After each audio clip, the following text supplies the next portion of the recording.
Good evening, ladies and gentlemen. I'm very pleased to be here. It's a great honor and a great pleasure. I would like to start by extending my deep gratitude for many of you who are sitting here, those who had invited me to Chicago many years ago and those who had invited me to Chicago right now, the Jewish Federation, the Divinity School, Professor Golb, my dear friend, Mrs. Leona Rosenberg, many people who have been very helpful and very friendly and very encouraging. Professor Rick Rosengarten, my friend, Professor Paul Mendes-Flohr, and many others who have been most helpful and most kind in facilitating this visiting scholarship and this public lecture. Thank you to all of you, and of course to Dean Margaret Mitchell, who is chairing this program, and I had the joy of enjoying the fantastic reception of being a visiting scholar in the Divinity School of Chicago. Thank you very much. Now, hello. When Isaiah Berlin had been asked about half a century ago, what is the problem of the Jewish people? He answered, there is no problem really. They have only too little geography, far too little geography, and far too long history. Now, this is very true, because on the very little geography that the Jewish people always had, there were always disputes and quarrels. On the very long history that the Jewish people had, they always have been also quarrels and disagreements. I would like to note the fact that when President Obama had been visiting recently in Jerusalem, the first place that he was taken to visit was the Shrine of the Book. That's the place where some of the Dead Sea Scrolls are being presented to the public. Why did the government of Israel had chosen to take President Obama as the first place to the Shrine of the Book to see scrolls such as the scroll of Isaiah or the scroll of Sons of Light against Sons of Darkness and other beautiful scrolls there? Because, as a matter of fact, one can say, I quote, because the scrolls are testimony to the antiquity of Jewish roots in the land west of the Jordan. Now, there is no more antique evidence to the presence of the Jewish people in the land of Israel in the first millennium before the Common Era, a written evidence, more ancient one than the Dead Sea Scrolls. Now, everybody heard about them. Very few people had read them. But the one interesting thing about them is the following. When they were found out between 1947 to 1956, in a very troublesome decade of the history of the Jewish people, right after the Holocaust, right after Independence War, before the Sinai War, when they were found out, they were designated by three geographical names. They were called the Dead Sea Scrolls, they were called Scrolls of the Judean Desert, they were called Qumran Scrolls. Those are all synonyms, and correct synonyms. They were found, in fact, in the Qumran caves along the west side of the Dead Sea. However, when one is using those geographical designations, one is free from answering the basic questions. Who wrote them? When had they been written? Why they were being written? Why they have been lost in oblivion for more than 2,000 years? How did it happen? Is it only accidental? Because, as I said, when you use the geographical designation, you miss the issue. They certainly were found in a certain place, no doubt about that. But why they were found there? Who had written them? What had made such a huge library? There are between 900 to 1,000 fragments of parchment with one common denominator, which is usually not taken to sufficient attention. All 1,000 fragments, some of them are long, some of them are little shreds, all 1,000 fragments of parchment, with no exception, all of them are sacred writings. Among the 1,000 fragments that we had found, there is not a single private correspondence. There is no bill. There is no commercial document. There is no ketubah. There is no any private document. All of them are sacred writings. Now, what do I mean by sacred writings? They are based on the biblical world. They take the freedom to expand the biblical world. However, the language is biblical Hebrew, basically Aramaic, biblical Aramaic, little bit in Greek, but most of the scrolls are written in biblical Hebrew. Now, why so many scrolls written in biblical Hebrew and a few words which are not known to us, but basically anyone who reads biblical Hebrew can read the scrolls with not too great an effort. But why those scrolls were kept in oblivion, why they were forgotten, why they were found accidentally between 1947 to 1956. I was wondering about this question, and I should start my talk by saying that I'm deeply endowed and deeply grateful to the 120 scholars who had worked universally together in order to bring to print the 1,000 pieces of parchment. That was a very hard work, sorting it out, transcribing it, translating it, trying to understand what is that we transcribe and translate and understand. Because when you are looking on a text that you know, it's not too much of a trouble. But when you look on text that you don't know, there is a trouble. How do you edit a text that you have never seen before? What would be the context? Now, the question that I was interested in was the following. There is a huge library. No writers are designated in the general scholarships other than in a general way it had been associated with the Essenes. I asked a librarian question. Let's say that those were books. And by now we have 40 volumes of the Oxford series of we call it DJD, Discoveries of the Judean Desert. Most of them have come to print only in the 90s and in the first decade of the present century. When you have those numerous textual evidence in 40 volumes, they are accessible for everyone. Now everyone can read them. You don't need to be an Aramaic scholar or biblical scholar or ancient Hebrew scholar. Everyone can read the transcribed text. When we see the whole entire library, and this is an innovation only really of the last decade and a half, that the whole library is available for everyone who wishes to read. I asked a question of a librarian. How would I divide it? What would be the general division? Very general, not, if you have 1,000 texts, you cannot divide it to 1,000. You ask yourself, what are the common denominators of groups of text? How would I divide it in a very general way? I suggest to divide it according to the content of the scrolls, which makes sense, not according to presuppositions who had written them, but according to the simple librarian question. How would I identify them? How would I describe them? To which shelf should I put them? I suggest to divide them to 5 major shelves. Now, each one of those shelves could have under divisions, but in general, when we ask what do we have when we talk about those 1,000 pieces of parchment, some of them are in length of a Torah scroll, some of them are are very tiny, less than 1 page, but we do have about 1,000 different pieces of parchment. How should we group them? Now, I'll start from the obvious and known to the unknown. I would suggest to divide them to 5 groups.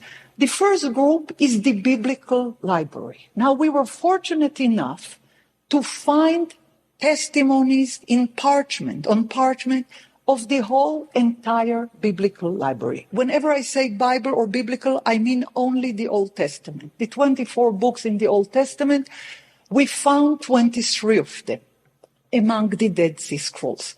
The book of Esther is not found, and probably for a good reason, and I'll discuss it later. However, all other 23rd book out of 24 books of the Bible are there. Not exactly always with the same tradition, with the same textual tradition that we are acquainted with.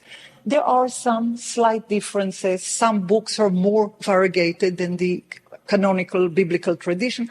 However, if we look on that in general, we can say that the people who put the scrolls in the caves had access to the whole entire biblical library. And remember, the Bible was written along a millennium before the Common Era, but had been canonized in a final version only after the destruction of the temple.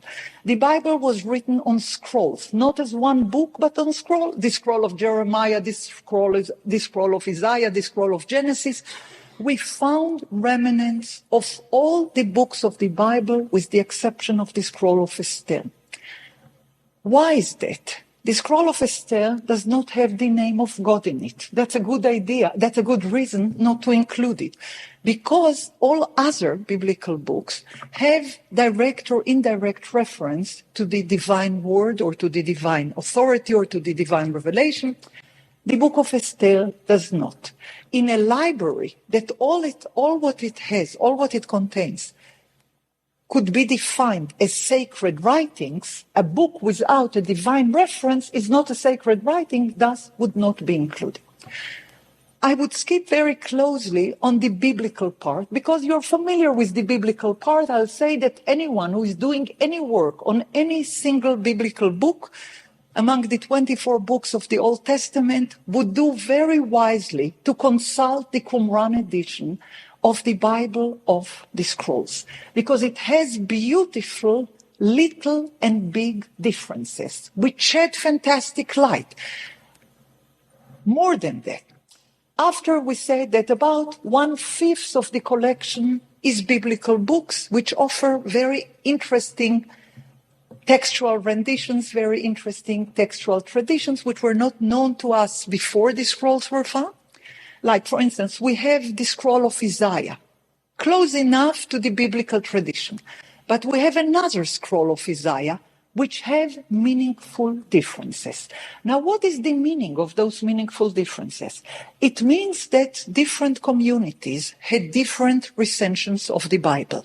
There was not only one canonical scroll of Isaiah, there were more than one recension. This is very interesting to us. We didn't know it.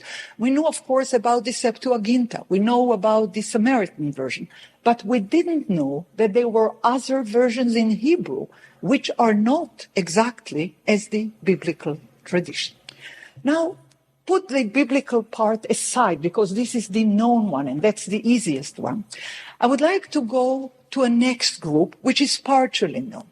It is called para-biblical writings. We knew about that in a vague way. We were familiar with collections known as pseudepigrapha or apocrypha, in which books such as First Enoch or Jubilees or Testament of the 12 Tribes were transmitted in various lingual traditions from antiquity to modernity. We didn't know their Hebrew origin. We never had access to the Hebrew origin of the Book of Jubilees, to the Aramaic origin of the Book of Enoch. We were fascinated to find the origins of the pseudoepigraphic literature in Hebrew and Aramaic among the Dead Sea Scrolls. We didn't know about their existence. We suspected that once upon a time there was such a book, but we didn't have access to the origin. Now, that is easy to understand because the Book of Jubilees, the Book of Enoch, the Testaments of the 12 Tribes were known to us before the Dead Sea Scrolls were found. However, here comes a whole other group of books which was utterly unknown to us. We call it, as I said, para-biblical, and it is based on the following principle. You may take any figure from the Pentateuch and tell about him an elaborated story. Let's say we're all familiar with Enoch from Noah, or from Enoch, or from Levi, from the Pentateuch. The scrolls are telling us there is a book of Enoch, there is a book of Noah, there is a testament of Levi, there is a testament of his son Kehat, there is a testament of his grandson Amram. We didn't know about the existence of such literature until the scrolls were found.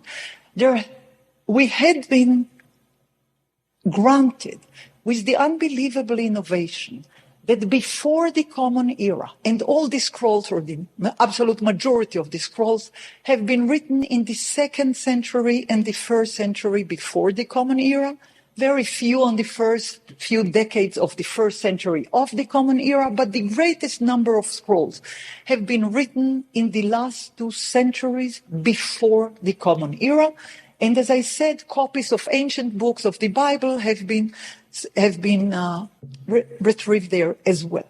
Now, about this second group that I was talking about, the parabiblical, we learned that there was a freedom of creativity utterly unknown to us. Now, this is not a midrash. This is not an exegesis. This is not homily. This is not halacha. This is not anything of the kind that we had known before. This is something new. It is the freedom to retell the biblical history. We were not familiar with the existence of such freedom before the Bible, before the scrolls had been found. The third group, which is of great interest, the third group is called the mystical liturgical library. We didn't know about its existence. We didn't have a clue. Books such as Songs of the Sabbath Sacrifice, which are beautiful, beautiful angelic Hebrew. Please note the angels above us reading books. They're doing exactly what the angels are described in the Dead Sea Scrolls. They're always reading, teaching, chanting, officiating in a heavenly sanctuary. However, this part of the library, mystical liturgical work, with names like Hodayot or Thanksgiving, with names like blessings, with names like the songs of the Sabbath sacrifice, were utterly unknown to us. And they were not found in one copy. They were found in many copies. There are like 13 copies of the songs of the Sabbath liturgy. There are quite a few copies of the Thanksgiving scroll. There are numerous copies of the Psalm scrolls, which include much more Psalms than those which are known to us. The 150 Psalms that we know from the Bible are, of course, of great importance. But there are quite a few more which were not known to us in this beautiful liturgic shelf of the library. Now, I called it mystical liturgical. What does it mean, mystical? That's a library, or that's a literature of crossing borders. Humans and angels are working together, are singing together, are officiating together. This is not something we had been informed about in the biblical library as came to us through tradition. Angels are vital in this library. Now, they would say sentence such as, the holy angels are in their council, or the holy angels are in their midst. They were living, some of those who had written those traditions, with angels in their consciousness for very particular reasons, which I would discuss a little later. However, when we describe the various shelves of the library, the first one is the biblical one, the second one is the parabiblical one, the third one is the mystical liturgical ones, which has angelic liturgy. The fourth one is polemical library that we didn't know anything about. We didn't know the Jews had written books such as The War of Sons of Light against the Sons of Darkness, that they had written books such as Pesharim, which means commentaries, where they are talking on people of evil against people of righteousness, where they are describing a preacher who is a priest, a high priest preacher, who is called Moreh Tzedek or Kohen Tzedek, teacher of righteousness and priest of righteousness, who is working against preacher of evil and priest of evil. We didn't know any historical circumstances that justify such names. It was complete surprise. We didn't know that such a literature exists. And there is, as I said, the scroll of the war between Sons of Light and Sons of Darkness as an example of this polemical library, or the scrolls which are known as Psharim, commentaries, which are reinterpreting the prophetic visions for the future as are happening in the times of the people who are writing the scrolls. There are numerous other polemical documents. However, the point is that it was utterly unknown to us. We didn't know that there is a huge literature of arguments, the word polemic, it comes from the Greek word polemos, which is war. This is a warlike literature, war aggressive literature, where one group is fighting vehemently against another group. We didn't have any historical knowledge on such a situation. We have a book called Apocryphon of Ezekiel. It is said there in Hebrew, על כן התקרא ישראל על התורה ועל הברית. Thus the people of Israel have been torn, have been shred on the covenant and on the law. We didn't know about it. There is not a single historical clue telling us before the Dead Sea Scrolls were found that there was a horrible reef, that there was a rapture, that there was a war. We didn't know about it. So it just teaches us, we can learn from that history is ocean of oblivion with islands of knowledge. We had found a new, not only island, we had found a new continent which was utterly unknown to us. Before that, we had the book of Maccabees, not in the Hebrew canon, in the Greek canon. We had some sort of pseudo-epigraphical books in Greek, in Latin, in Ge'ez. We had the book of Ben Sira, a very interesting book in Hebrew and Greek. However, we didn't know anything of all what I've been talking about from a literature that had been written in the two last centuries before the Common Era. Now, the fifth part, which is of great interest, we can call it a sectarian literature, although I reserve the use. I use this word with reservation, because when you say sectarian, you suggest that there is a center somewhere that one is dissecting from. However, when one is looking on 175 BCE, or on 110 BCE, or on 90 BCE, where is the center of the Jewish people exactly? Who is the formal leader of the Jewish people in the 2nd century BCE? Is there a consensus of such historical leadership? No, there isn't. There has been no consensus on the leadership of the Jewish people in the 2nd century BCE, in the 1st century BCE.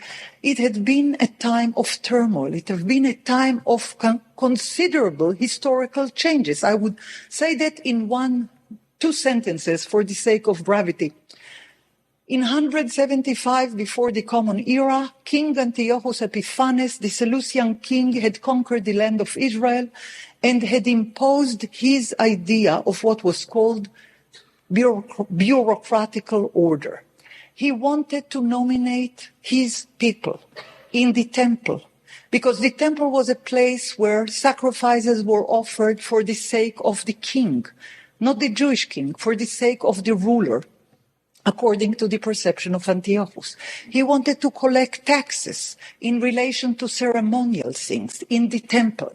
He wanted to organize the kingdom according to one calendar, a lunar calendar of the Greek Empire. That was their calendar for years and years.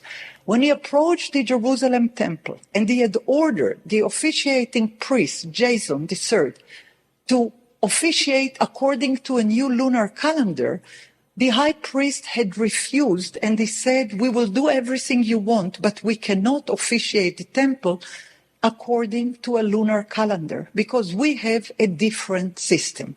The book of Daniel, chapter 7, is telling us in an elusive way, the revolution that had occurred in the days of a king that wanted to change laws and times, to change calendars and customs of days of gone by. However, to make a long story short, before King Antiochus Epiphanes, that's Antiochus IV, had conquered Jerusalem and had imposed a new lunar calendar, for 1,000 years, nearly 1,000 years, there had been another system, not a Seleucian system. It was the temple in Jerusalem. Now, we don't know much about it more than it's written in the biblical historiography. We know about the temple from the time of David. We know about the temple from the book of Kings, from the book of Chronicles. We have quite a lot of tradition about the temple, but we don't know quite a few details. The Dead Sea Scrolls telling us new things about the temple. They are telling us that the temple was arranged the temple worship was arranged according to a solar calendar. I don't wish to pass a verdict whether this is a historical truism from the days of David or whether this is a projection from the time of the people who had written these scrolls. I don't know. I would just say that in the Dead Sea Scrolls, we have numerous documents who are talking about solar calendar, of pre-calculated calendar emerging, commencing in the spring. While the Jewish calendar, known to all of you who are following the Jewish calendar, is starting in the autumn. The current Jewish calendar is starting in the autumn, in the month of Tishrei, while the biblical calendar states explicitly that the calendar starts in the spring. In the book of Exodus 12, we are told that the calendar is commencing in the month of the spring, the first month of the year, where the year is starting as a divine declaration of the beginning of freedom, of the epoch of freedom. It is given up in the time where the story of the departure from Egypt, the exodus from Egypt, towards the way to become a free nation. Then there is a calendar introduced, and it is said, this month, the month of the spring, is the head of the year or the first of the month. You would always start to count from the first month. Now, the Jews of today are counting according to a different calendar, starting in the month of the autumn, in the seventh month. We start the year by a holiday called Rosh Hashanah. There is no such holiday in the Bible. In the Bible, the holiday in the first of the seventh month is called the Day of the Memorial of the Trumpets. Nothing to do with the head of the year. However, the point that I would like to make is the following. The people who had written the scrolls, and it was not one person and it was not one group. Those were many hands and those were many people and many books. However, when one is looking on the following question, after we know that there are 5 kinds of shelves, the biblical, the parabiblical, the mystical liturgical, the polemical, and the sectarian one. The sectarian one is those that define themselves as members of the covenant against others who are departing from the covenant. When we have those 5 shelves of different literature, we ask ourselves, is there any common denominator to all those various shelves? Is there one topic which is recurrent in the very different type of literatures which have been written by different hands and in different times? The answer is yes. There are a number of issues which are recurrent in different literary genres, by different authors, written in different periods. And the one which is most striking is the presence of a solar calendar, a calendar which the writers ascribe to a mythical ancient past. The people who had authored the book of First Enoch, it's called the Ethiopian Enoch because it was first known to us in the language of Giz, which is an Ethiopian language, Semitic Ethiopian language. In the book of Enoch, chapter 72-82 is telling us in great detail on the calendar of 364 days. In the book of Psalms that had been found in Qumran, entirely different genre, Psalms. In the extra Psalms, those which are not known to us in the Bible, in the Psalm scrolls which is presented in the shrine of the book, in column 27, we are told that David, King of Israel, the one who had been described as wise and as poetically gifted and as a prophet, according to this scroll, had authored 364 daily songs for each day of the year. He further had authored 52 sacred songs for every one of the Sabbaths of the years. He further authored 18 special songs for the holidays of the year. Now, in entirely different kind of genre, let's say the book of Jubilees, which is para-biblical because it is retelling the book of Genesis. In the book of Jubilees, we are told that Noah had stayed in the ark 364 days, which are divided equally to 4 seasons of 91 days, commencing in the spring. The same is true for the scroll of priestly watches, which is worked on a calendar of 364 days. The same is true to a letter called Miktzat Maaseh Torah, a few observations on the acts of the Torah. The scroll is commencing with a calendar, telling us that the first week of the year starts in the spring, and there are 52 weeks in every year, and in each week a different priestly scroll is serving according to a calendar of 364 days. Now, the centrality of the solar calendar could not be exaggerated in the library of Qumran. As I said, in various different genres, in various different literary modes, the centrality of the calendar is put forward.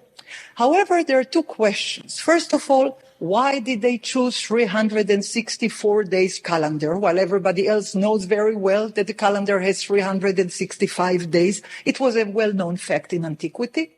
Now, the answer to that is that it was a priestly calendar, divided according to the priestly 7-fold divisions. Because if there was anything sacred to the priestly calendar, it was the following assertion: the covenant between God and his people is based on the following fact: every 7 day one should not work on a Sabbath. Every 7 holidays of the first 7 months of the year, one must refrain from work according to the biblical law. The first 7 holidays in the first 7 months of the years are Pesach is the first one, Passover. The second one is the holiday Chag HaMatzot, the holiday of the leavened bread. The third one is raising of the sheaf, HaOmer. The fourth one is the holiday of Shavuot, Pentecost or holiday of weeks. The fifth one is the holiday of the trumpets memorial, Rosh Hashanah, or the Yom HaZikaron. The sixth one is the Day of Atonement, Yom HaKippurim. And the seventh one is Sukkot, the holiday of Tabernacles. All 7 holidays have an exact date, an exact day, and all of them are in the first 7 months of the year. What else is happening in those first 7 months of the year? The 7 species that the land of Israel is blessed with are all growing in the first 7 months of the year. So the 7-fold numbering is of great importance, but it does not start and end with Sabbath and with 7 appointed time of the Lord in the first 7 months of the year. It is proceeding with the 7th year, Shemitah or fallow year, where one is not allowed to work. And it proceeding with Jubilee year. After 7 sevenths of years, in the 50th year, after 49 cycles of Shemitot, of fallow years, there is a great Jubilee. This is the foundation of the covenant for the people who had written the book of Jubilees or the scrolls of the priestly watches or the psalm scrolls from Qumran, because for them counting everlasting 7-fold divisions of time is most sacred obligation, is the foundation of the covenant. Now, that being the case, when the high priest who had officiated in the temple was ordered to exchange the calendar, he had said, I cannot exchange the calendar. This is the covenant. This is the foundation of the Jewish people. This is what the covenant had been enacted. The king was not a friendly type, nor he ever heard on democracy. He said, I'm the king, that's Antiochus, King Antiochus IV. He said, I'm the king, and I would impose my calendar for the sake of tax collection, nothing religious, for the sake of tax collection, for the sake of one administrative calendar for my whole empire and the huge empire he had. And there was one more thing. He wanted a birthday every month according to his own calendar. Ptolemaic kings had this right. They could have a birthday every month, not like us who have it every year. Shearer had written about it many years ago when he wrote about the Seleucian kings. They had the privilege of having every month, in the day that they were born, a birthday, which was an opportunity to do a celebration and opportunity to collect taxes around the ceremonial order. Now, none of that could have been done in the temple. He threw away the high priest from the house of Tzadok, who was officiating in the temple as the last high priest according to the biblical order. The biblical order is telling us that Aaron, son of Amram, son of Kehat, son of Levi, was the first high priest. His son Pinchas was the second high priest. His son Elazar was the third high priest. His son Avishua, Buki, Uzi, Zrachia, Merayot, Achitub, those are the names of the high priests. They were officiating father, son, until the last high priest, Onias III, the son of Shimon, the son of Onias II, the son of another Merayot, and so on. The high priesthood, according to the biblical order, had been officiating in the temple for 1,000 years, from the time of Aaron, according to biblical historiography, to the time of Onias III, who had been pushed away, who had been dethroned from the high priesthood. It's about 1,000 years. Now, not only he was pushed away, he was assassinated. His son, Onias IV, ran away to Egypt. That's where Onias' temple had been built, and some of the ancient priestly lore had been kept. However, while the high priesthood of the biblical time had been dethroned, a new priesthood had been nominated. We call it the Hellenized priest. The period is called the Hellenized priesthood. It's a short period. It is from 175 BCE to 159 BCE. At that time, Jason, Menelaus, and Alkimos were Hellenized high priests. That means they had accepted, they didn't have much choice, they had accepted the Antiochus king calendar and the Hellenistic decree. A group known as Hashmoneans had came forward and started a war about 167 before the Common Era. It lasted until 164. When the war was over, there were no more Hellenized priests, but there was, lo and behold, a whole new priestly dynasty. It is called Maccabean or Hashmoneans, it's all the same. This is a group which have nothing to do with biblical priesthood. This is the breach, this is the rift, this is the background where the Dead Sea Scrolls were written.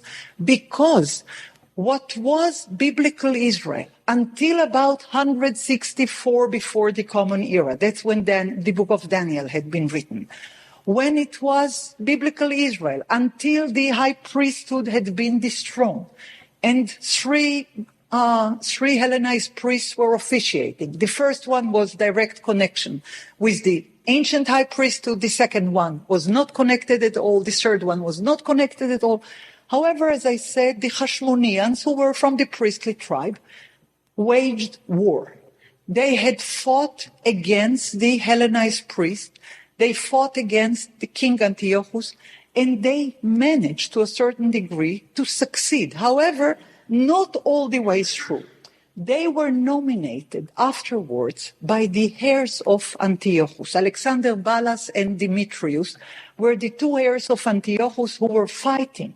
And the Hashmoneans, who were warriors, offered help to the powers, to the military forces of one heir of Antiochus, Alexander Balas, and others offered some help to the other heir of Antiochus, Demetrius the first or the second, they were fighting those two kings. Once Alexander Balas had the upper hand, he had nominated Jonathan the Hashmonean to be a high priest. He was not from the high priesthood. He was not from the sons of Tzadok, the high priestly family, which was the only one that had officiated as high priest according to biblical Israel. Now, a new high priesthood had been nominated. They had officiated, apparently, according to the Greek calendar. The Greek calendar is a lunar calendar, while the priestly calendar was a solar calendar. The Greek calendar was based on human observation on the moon, changing calendar according to the day that the moon is rising.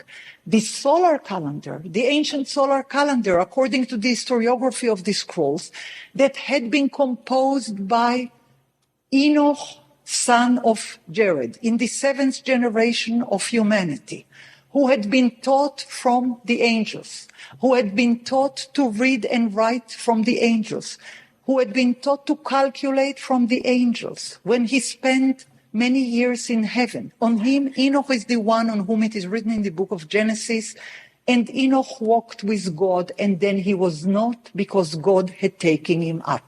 Now, this is a very strange sentence in the book of Genesis, chapter 5. It is extremely unusual in a line of people who are, on each one of them it is told who had gave birth to them, to whom they had gave birth, how many years they had lived. On Enoch is the only one on whom it is said, Enoch had walked with God, and then he was not, because God had taken him. So Enoch didn't die. This Enoch, according to the book of Enoch, according to the first book of Enoch, the second book of Enoch, the third book of Enoch, and not all of them in Qumran, only the first one is in Qumran, and according to the book of Jubilee from Qumran, he is the one who had brought this 364 days calendar from heaven. This is the myth of the calendar, claiming a very ancient origin to it. Enoch had stayed a year on earth after he had spent many decades on heaven. He spent a year on earth to teach his son Methuselah the calendar, who had taught it to his son, who had taught it to his son. This is the ancient calendar of the ancient priesthood, the pre-Diluvian priesthood. According to the Dead Sea Scrolls, there have been a high priesthood of the pre-Diluvian time. The last one is Melchizedek. He was taken to heaven to keep the calendar there. According to them, Abraham had met Melchizedek in the days of Abraham. He is known as Kohen Le'el Elyon, Melchizedek, the high priest for a high God, and he was granted the knowledge of the ancient priestly writing. Now, it is a myth. It is beyond what the Bible is telling us. But for the people who had written the Dead Sea Scrolls, the myth of the calendar was of paramount importance. Nothing could be more important. So Enoch had brought it from heaven, as it is delineated in the book of Enoch. Enoch had learned that from the angels, as it had been written in the book of Jubilees. Enoch is considered to be a priest of righteousness, as it is written in some of the Dead Sea Scrolls and numerous other things about him. He was the first person who had learned to read, write, and calculate. He was the first person who offered incense. He's the one who inaugurated the temple worship in heaven. And there are numerous other stories to that effect, talking on the ancient origin of the calendar of 364 days, of 52 weeks, of pre-calculated, precise order. Now, the people who had believed in this pre-calculated solar calendar had believed that this is one non-negotiable issue, absolutely non-negotiable. They left Jerusalem. They took with them, at a certain point, we don't know exactly when, they took with them scriptures from the temple library. It was theirs. They were officiating in the temple for years and years and years. They continued to write. They elaborated on the biblical tradition. They expanded on the biblical tradition. And when we ask ourselves, after we make like a very broad view on the 1,000 pieces of parchments, which are constituting hundreds of books, what do they have that we don't? What is what is explicit to us while one is reading the Dead Sea Scrolls, which is not known to us in other historical writings before or after the Common Era. Number one generalization would be that most of the scrolls are engaged in holy time, in holy place, in holy memory, and in holy ritual. In one way or another, each one of the scrolls is engaged in holy time relating to the calendar, in holy ritual referring to the priests who are officiating according to the ancient sacred ritual of 52 Sabbaths and 364 days, as it is detailed in the scrolls of the priestly watches, as it is explained in the temple scroll. So if the first one is holy time, calendar, if the second one is holy ritual, priestly ritual in the temple, the third one is holy place. The holy place, according to the scrolls, is Jerusalem, Mount Zion.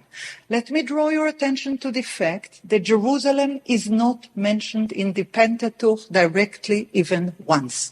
Jerusalem is first mentioned in the book of Joshua by the name of it. This is a fact that people usually don't pay attention to.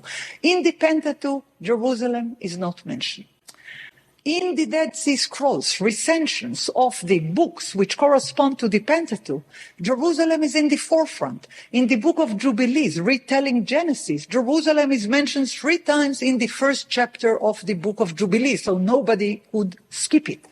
Now, what is it about Jerusalem? God is saying, whether directly or through an angel, that he had chosen Mount Zion in Jerusalem to be the holy place where he would like to dwell.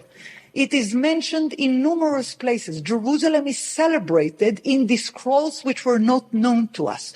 Jerusalem is celebrated in a scroll known as New Jerusalem. Jerusalem is celebrated in the book of Jubilees and various other texts. The question is why Jerusalem is not in the canonical recension of the Bible.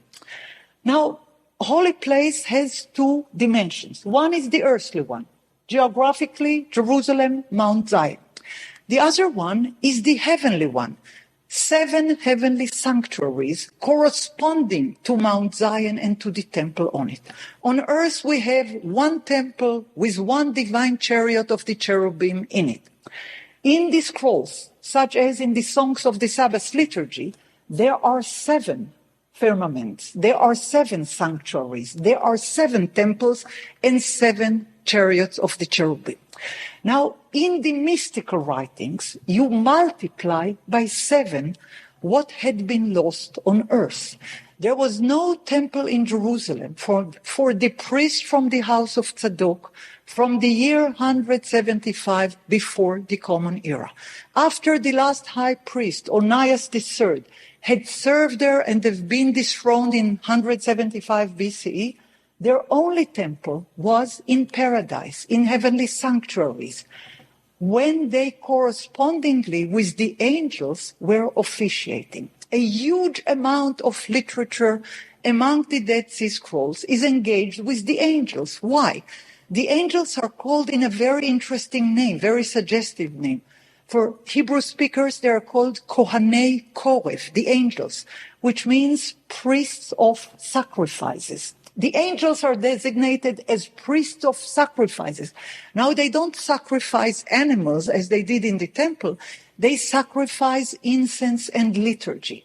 The order of the sacrificial liturgy corresponds to the order of the sacrifice in the temple. And a song like Songs of the Sabbath liturgy is corresponding to the Sabbath offering in the temple as were designated according to the biblical order of the sacrifices. So whatever the priests were doing on earth and were not allowed to do anymore, those who were associated with the house of Tzadok, is being done in heaven by the angels. So for them, the priestly worship, which is eternal, the eternal cycles of Sabbath, Jubilees, appointed time of the Lord, fallow years, is carried on in heaven by the angels who are working according to the cycles of the calendar. So what was lost on earth is perpetuated in heaven. What was lost on tangible things on earth is perpetuated in mystical music and song in the 7 heavenly sanctuaries. Now, those are different kind of literature. The 52 songs of the Sabbath are described in the scroll of Psalms. These songs themselves that we had found and Carol Newsom had put together in a beautiful edition, Songs of the Sabbath Sacrifice. We have the descriptions of the angels working together with the priests. The priests are calling the angels to engage in the sacrificial work of the Sabbath in the heavenly sanctuary. We have the scrolls of the priestly watch telling us on which date and which day the sacrifices should be offered. We have the temple scroll to tell us what exactly is going on in the temple in relation to the sacrificial work. What is the order? How is it done? On what date? And so on. Those are different texts. All of them are corresponding to temple worship, to sacrifice, to priestly watches, to sacred calendar. All of them, with no exception. Now, if I said there are about 4 or 5 distinctive things which are common denominator to most of the scrolls. One of them is solar calendar, sacred calendar of 364 days. One is holy place, Jerusalem, Mount Zion. One of them is angelic presence corresponding to priestly temple worship. And one of them is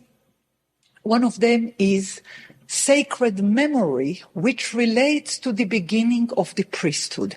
In Qumran, you begin the priesthood with Levi, and not with Aaron, his grandson. You start the ancient pre-Diluvian priesthood with Enoch.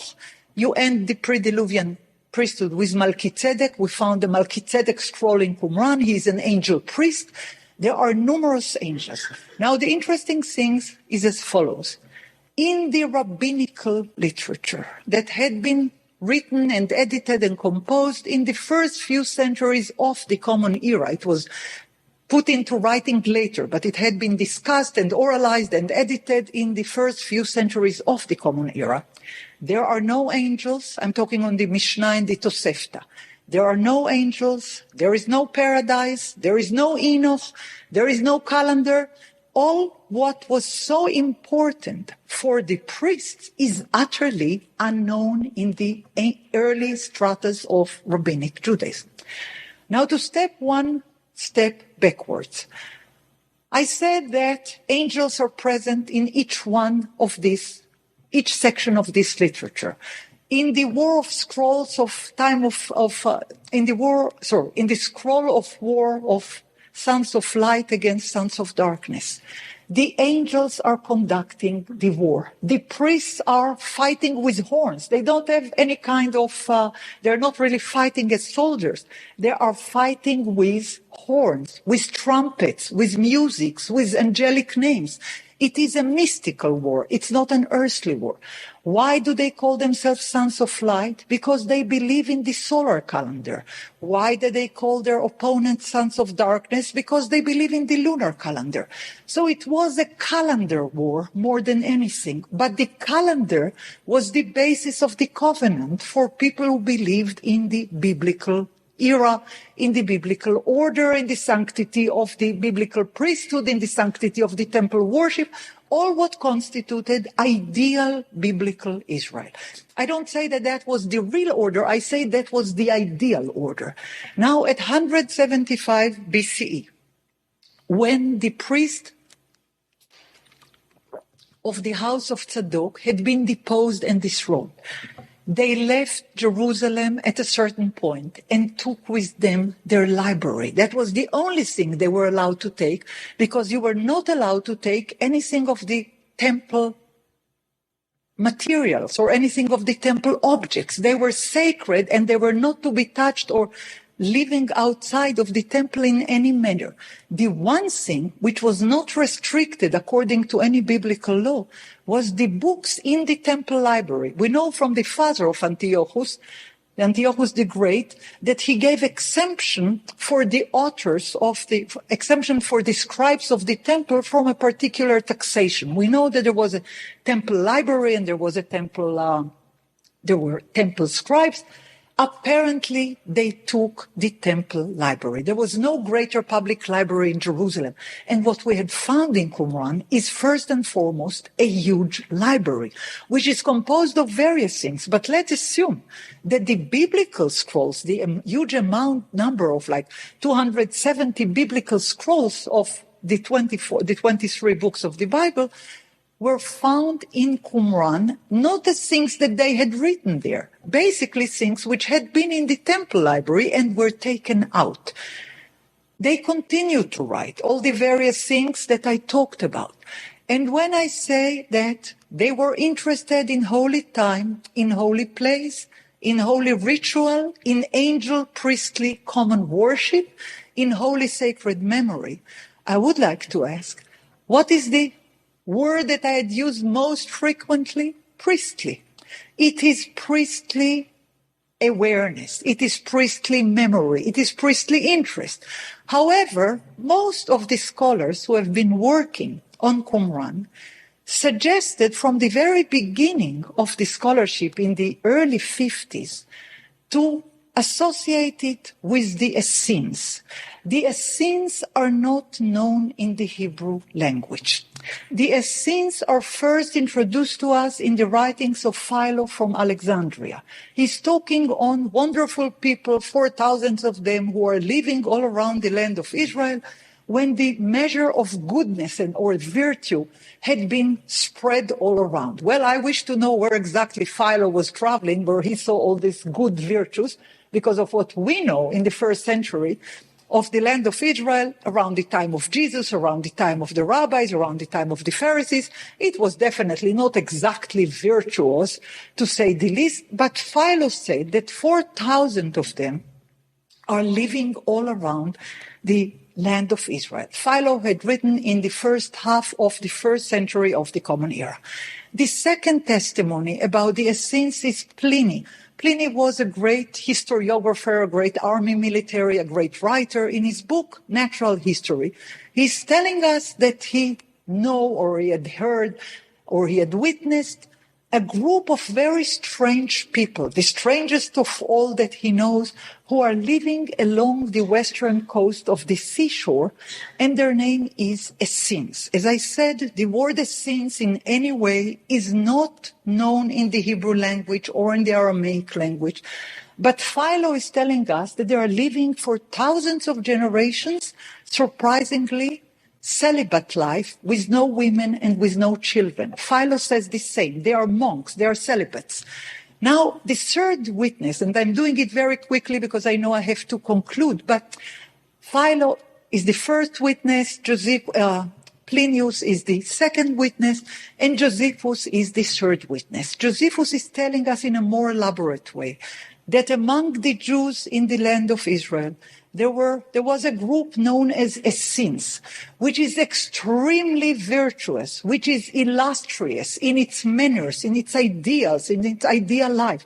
They love the elderly, they care for the sick and for the poor. They don't allow children among their midst. Most of them don't have, very few of them may have wives, but most of them don't. They don't believe in women. Basically, they're celibates and monks. However, the one strange thing is that those extraordinary people, Philo claims that they are known from the days of Moses in his book Hypothetica, those extraordinary thousands of individuals who had lived for thousands of years, according to Pliny, and who are all around, according to Josephus, are not mentioned in the New Testament, written in the very same time that Pliny and Josephus are writing. They are not mentioned in the Mishnah. They are not mentioned in the Tosefta. They are not mentioned in the Dead Sea Scrolls. They are mentioned only in Greek and Latin in Philo, Josephus, and Plinius. Now, it is easy to do the conjecture. Here we have description of people with no books, and here we have books with no authors, okay? So people did like that. Now, we heard about the Essenes from three important sources. However, there was not a single book, shred of a page, one sentence, which was ascribed to them or had been quoted by anyone from them, not to say any book or piece of paper that they themselves had written. However, we know that there was such a group, as I said, by 3 important witnesses. But no scriptures were available. On the other hand, between 1947 and 1956, 1,000 scriptures of unknown kind had been found out in Qumran, along the Dead Sea. No immediate authorship had been labeled to them, although all what one had to do is to open and read. However, it was very hard to open and read, because while they were found between 47 to 1956, they became available to the scholarly community at large only in the 90s, and only in the course of the 2000s. I won't go into all the disputes about it. I would just say they were unavailable. Only few could have read. Those who have read them said, but it is written, the priests of the house of Tzadok and their allies in endless places. It is about temple. It's about the Zadokite priests. It's about biblical Israel. It's about sacrifices. It's about priests and angels. It's about the 12 children of Jacob. It's about the covenant of the Bible. Why should we append it to the Essenes, who are not associated in any way to a solar calendar, to temple, to priest, or to any belligerent nature? The scrolls include polemical writings, very, very belligerent, hateful, spiteful against people who live according to a different calendar, about people who are traitors of the covenant. None of that is even hinted in relation to the Essenes. However, history of scholarship was that at the first 2 decades of the scroll scholarship, Jewish scholars were not allowed, according to the Jordanian government that had the scrolls in Jerusalem from 1948, when East Jerusalem had become Jordanian territory, until 1967, when Jerusalem had been reunited or conquered or freed or liberated, depends on the way that you see it. However, Jerusalem, East and West are combined. And then Jewish scholars and Israeli scholars were allowed to read the scrolls for the first time, all those who were not available before 1967.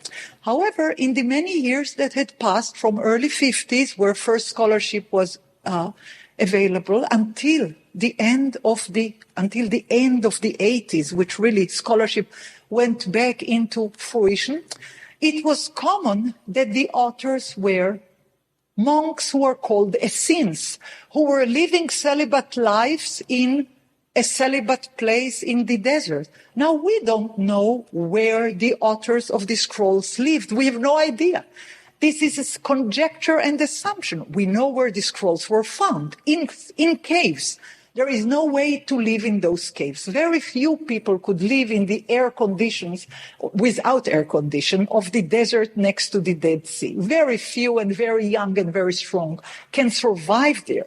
However, there was no real huge community of thousands of people there.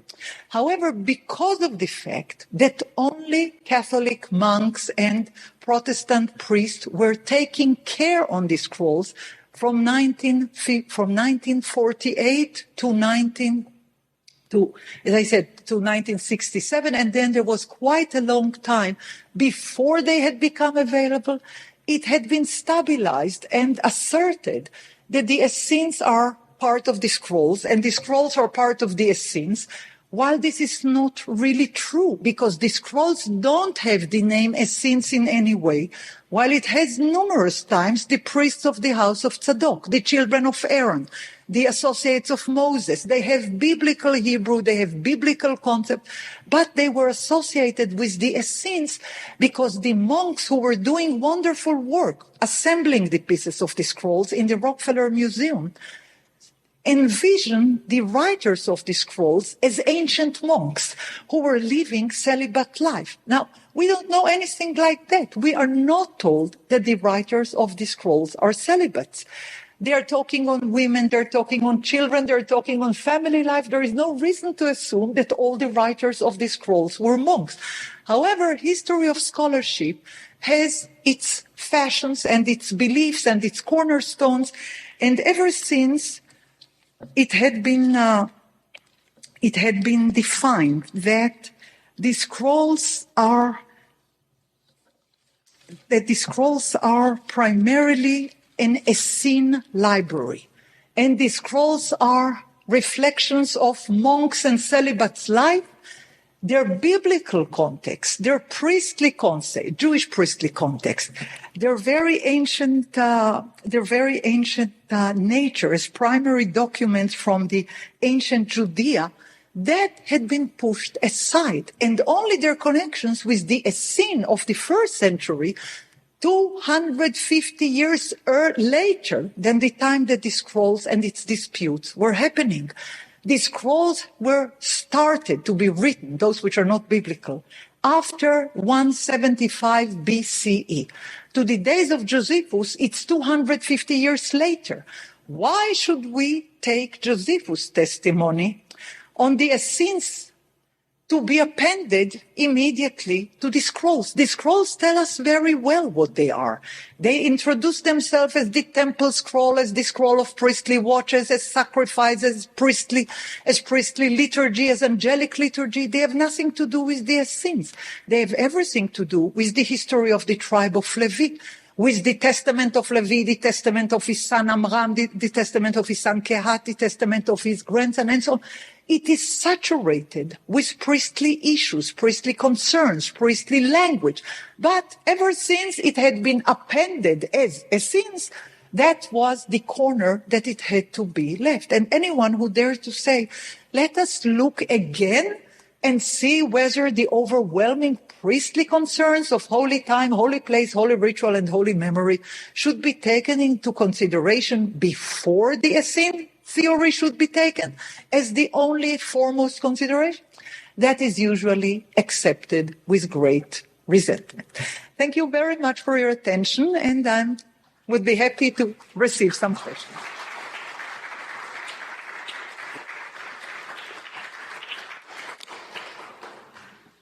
We have about 15 minutes. I find that there's some popular life done on the graves of the people online, and that they showed there were some women, but that the great majority of them were male, and that is correct. Is there a disconnect with whatever that was, the graves were, and the scrolls were, or are they connected? Well, I don't do archaeology. I don't decipher archaeology. I don't have any expertise in archaeology. I'll just say one thing. The community that had been burying its dead in Qumran has a big cemetery. Tiny bit of this cemetery had been dug. I don't think we're allowed to make presumptions on account of huge cemetery, which only very little of it had been. And as I said, I don't do archaeology. I'm looking on texts, not on remains, not on stones. That's a whole science of its own. I leave it to people who are experts in archaeology. Okay. Yes, please. Do you think that the archaeological findings, not in the caves, but the stones that indicate pools and kitchens and dining rooms, do you think that they have nothing to do actually with the scrolls?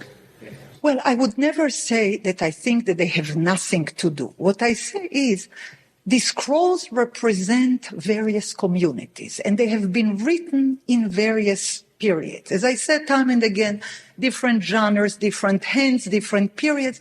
I think it won't be wise to assume that all what is presented in the scroll, which is so rich, had to be eliminated to the findings of the archaeological site, which might be a Hashmonean fortress, which might be a place of making paper. You know, anyone who reads an archaeology of Qumran, there are 12 certain different theories to explain the one archaeological site. As I said, I don't do archaeology. I don't feel that I have the expertise for that.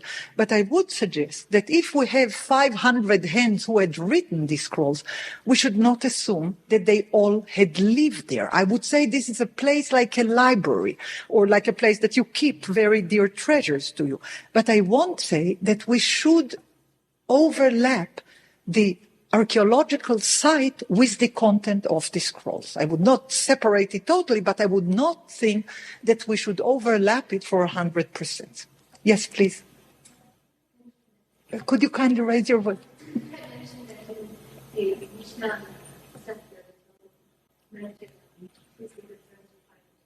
No, I said there are no mention of paradise, which is very important, of Enoch, of angels, of solar calendar, and Jerusalem Mount Zion as the holy place. Well, thank you for asking, so that would allow me to say the one thing that time did not permit before. After the destruction of the Second Temple, there had been a profound change of the guard. Whoever was officiating in the temple, whether it was before the Hashmonite priests for 120 years, later on Herodian priests, later on, the different chapters in the history of Judea in the first century of the Common Era, after that, after the destruction of the temple, everything had changed. There is no more temple and there is no more priestly service. A new group is emerging. Of course, it had all the roots, but a new group is emerging to the forefront. They are called Pharisees, which is derived from the word lifrosh lahem al pi Adonai, which means to interpret according, that's a biblical site. It is derived from the root lifrosh, which means to interpret. Okay? That they were new interpreters of the canonized law.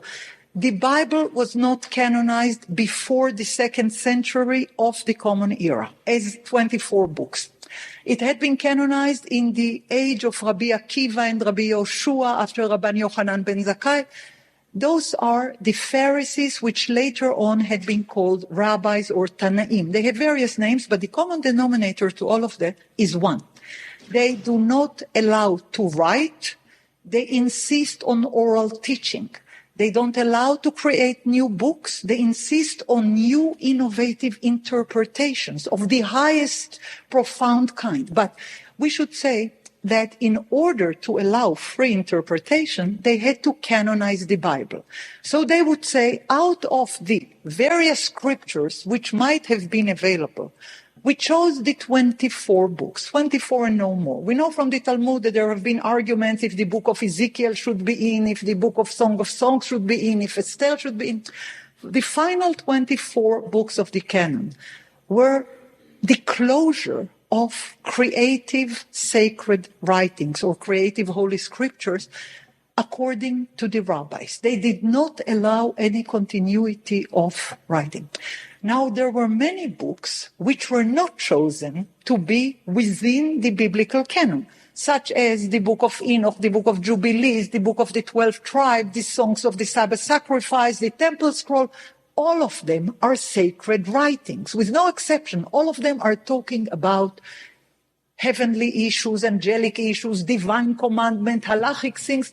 However, they were excluded. Why would they be excluded?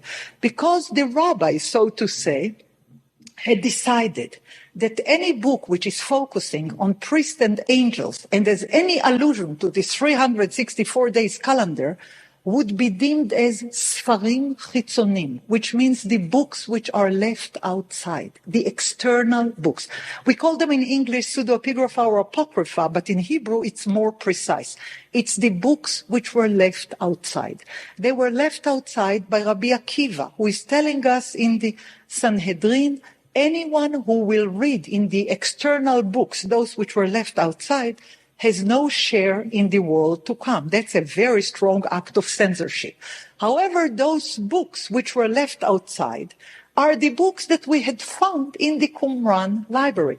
Now, we know this dispute as the dispute between Pharisees and Sadducees. In Hebrew, Prushim v'Tzdukim. Sadducees are the priests from the house of Tzadok. That's all what it means, Sadducees.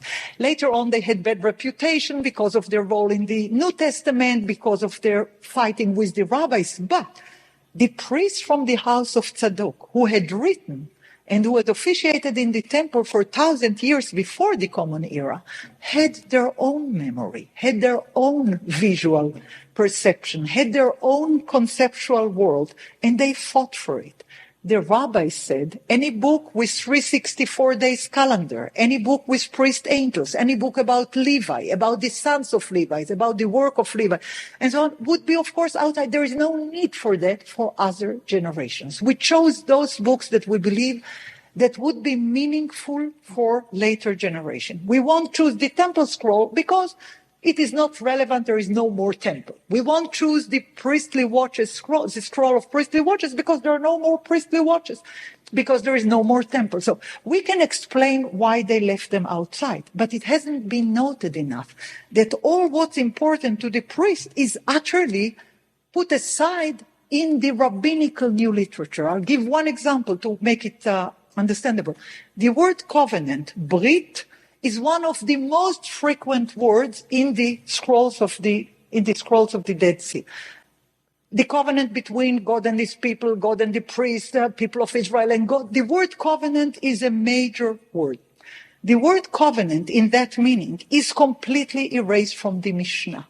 There is no such word anymore. So as I said, what is central in the priestly literature is unseen or unwitnessed in the new rabbinical emerging literature. They had a new agenda. The priests were overlooked. When they describe the chain of transmission of the Torah, they don't mention this. They don't mention the priest at all. They deleted them. In the Bible, it is said that the Torah has to be taught and transmitted by the priest. Very, very clearly it is said so. Moses says so to his tribal brothers, the Levites, that they should teach the statutes to the people of Jacob, to the people of Israel, the law to the people of Jacob, and so on. It is obvious that the priests in the Bible are entrusted with the biblical transmission of the law. According to the rabbis in the chapter of the fathers, there were never priests at all in the biblical transmission. So what one group care a great deal, the other group erased altogether. Yes, please. Thank you very much. I find your distinction between the scrolls and between the what? I found the differentiation between the scrolls and the EC. Yeah. But what I don't understand, are you suggesting then that the house of Sadok, or did you just suggest that Sadducees are then the authors of the scrolls? And do you have any independent textual knowledge of this house of Sadok, their literature? Oh, well, what I suggest is only what is written in the scrolls. The scrolls mention time and again, the priests from the house of Tzadok and their allies. 1,000 times. I mean, it is mentioned time and again. The priests of the house of Tzadok and their allies. Now, I don't say, not at all, that only the Tzadokite priest had written it. Of course not. Prophets were writing, poets were writing, people of different talents and inspiration and prophetic knowledge were certainly among the authors, as we know from the biblical library. However, what I say is that wherever there is any direct description of the people that should be addressed, the people who are defined as the priests of the house of Tzadok and their allies, is always in the forefront. So when you look on the scroll of blessings, who should be blessed? First of all, the high priest from the house of Tzadok. Second, who should be blessed? The priest from the house of Tzadok and their allies. The third one is the president of Israel, or something like that. So they are always in the forefront. They are the leadership. They signify biblical Israel ideal priestly leadership. As I said, I don't know if it ever have been such the case, but we do know from the Bible that the only high priests that were serving were from the high priest of the house of Tzadok. That is a well-known stuff. When Ezekiel is talking in the last chapters of his book, 40, 48, on future temple. He's talking on the high priest from the house of Tzadok, those which are close to God and chosen by him. No other group is described in these words. So the people who had written the scrolls were very much interested in the priestly lore, in the priestly legends, in the priestly myths, in the temple worship. That was their backbone. That was their that was their focus. That was their most intrinsic interest. And we should respect it. We shouldn't say the priestly nature of the scrolls doesn't matter. It matters because it is everywhere there. We shouldn't say that this is secondary. It's not secondary, it's primary. We can find evidence on holy time via calendar, on holy time and ritual via priestly watches, on holy ritual via temple sacrifices and stuff, in every page that you would open.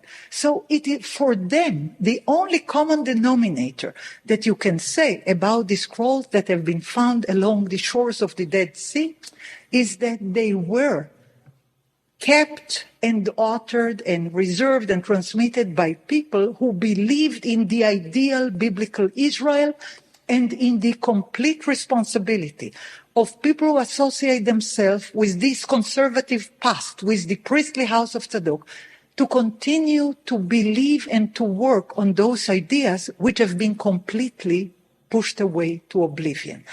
In the day that United Nations had declared on the State of Israel in 1947, the scrolls were found in the very same day, as like a long shalom, a long greetings from ancient past. In the very same day where the United Nations had declared about the acknowledgement of a new state as the State of Israel, the scrolls were first introduced. So they were in oblivion for 2,000 years and more.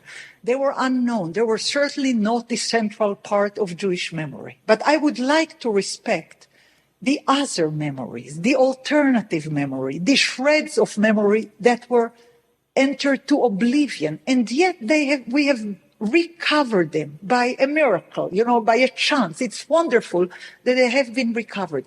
We should pay attention to the other memories, to the other mythologies, to the other point of interest and focus of devotion, which had informed the Jewish people of the 2 centuries before the Common Era and of the few decades of the first era. I believe that we should take a lesson from there. There was never one authoritative Jewish community.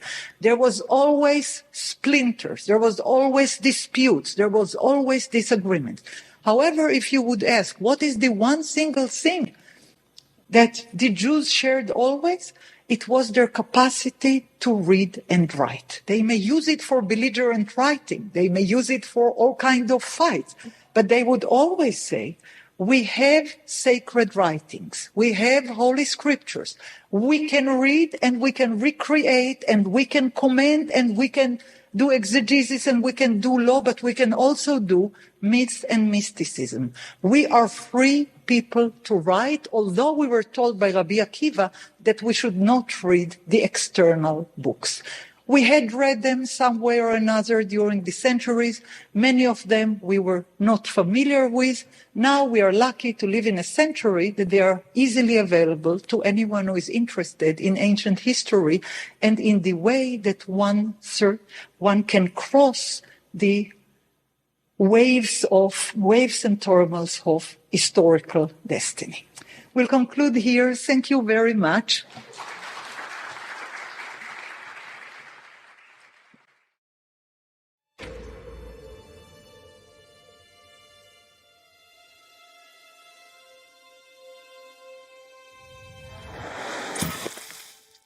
Good evening.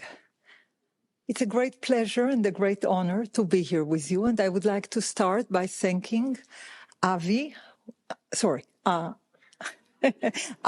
Katz and Avi Margalit and all the distinguished members of the organization that had facilitated this series of lectures. Thank you, all of you, for supporting and taking interest in this is the one topic that everybody knows something about, because anyone who has any affiliation with Jewish life knows something about the Jewish calendar. But I would like to challenge this idea and to ask you a very simple question. When does a Jewish year start? But before I would ask that, I would like to say one previous sentence. The great Jewish British philosopher, Sir Isaiah Berlin, was asked, what is the uniqueness of the Jewish people? Or what is the problem of the Jewish people? He said in a very short sentence, they have far too much history and they have far too little geography. I think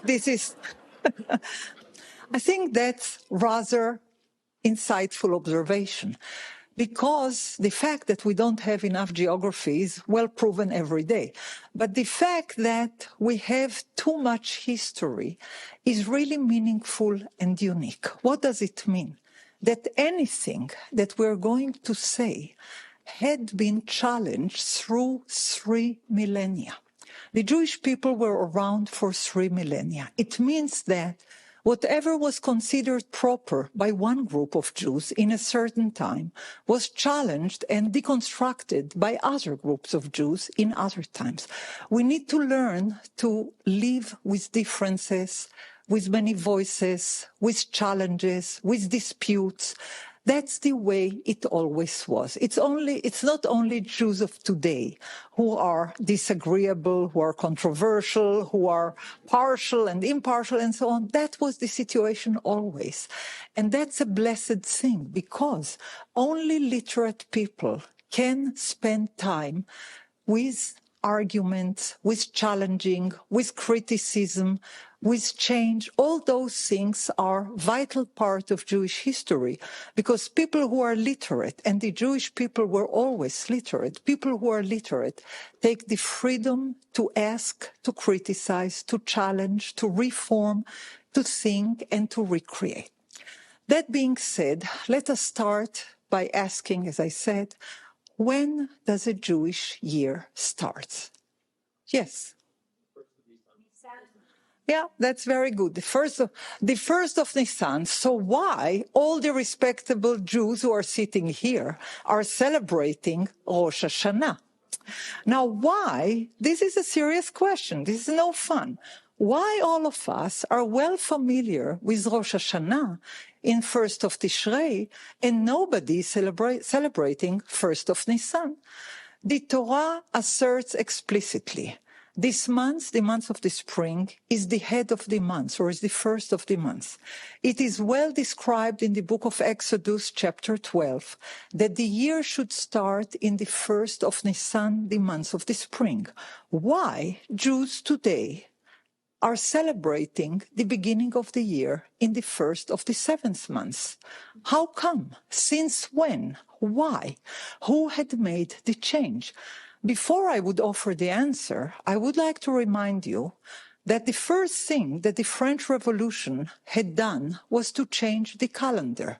They had been living, as everybody else in Europe, according to the calendar, the Julian calendar and the Georgian calendar, for many, many years. But the first thing they had done, in the eve of the revolution, they had shot the clocks on the churches, and they said that signifies the end of the old time and the beginning of a new time.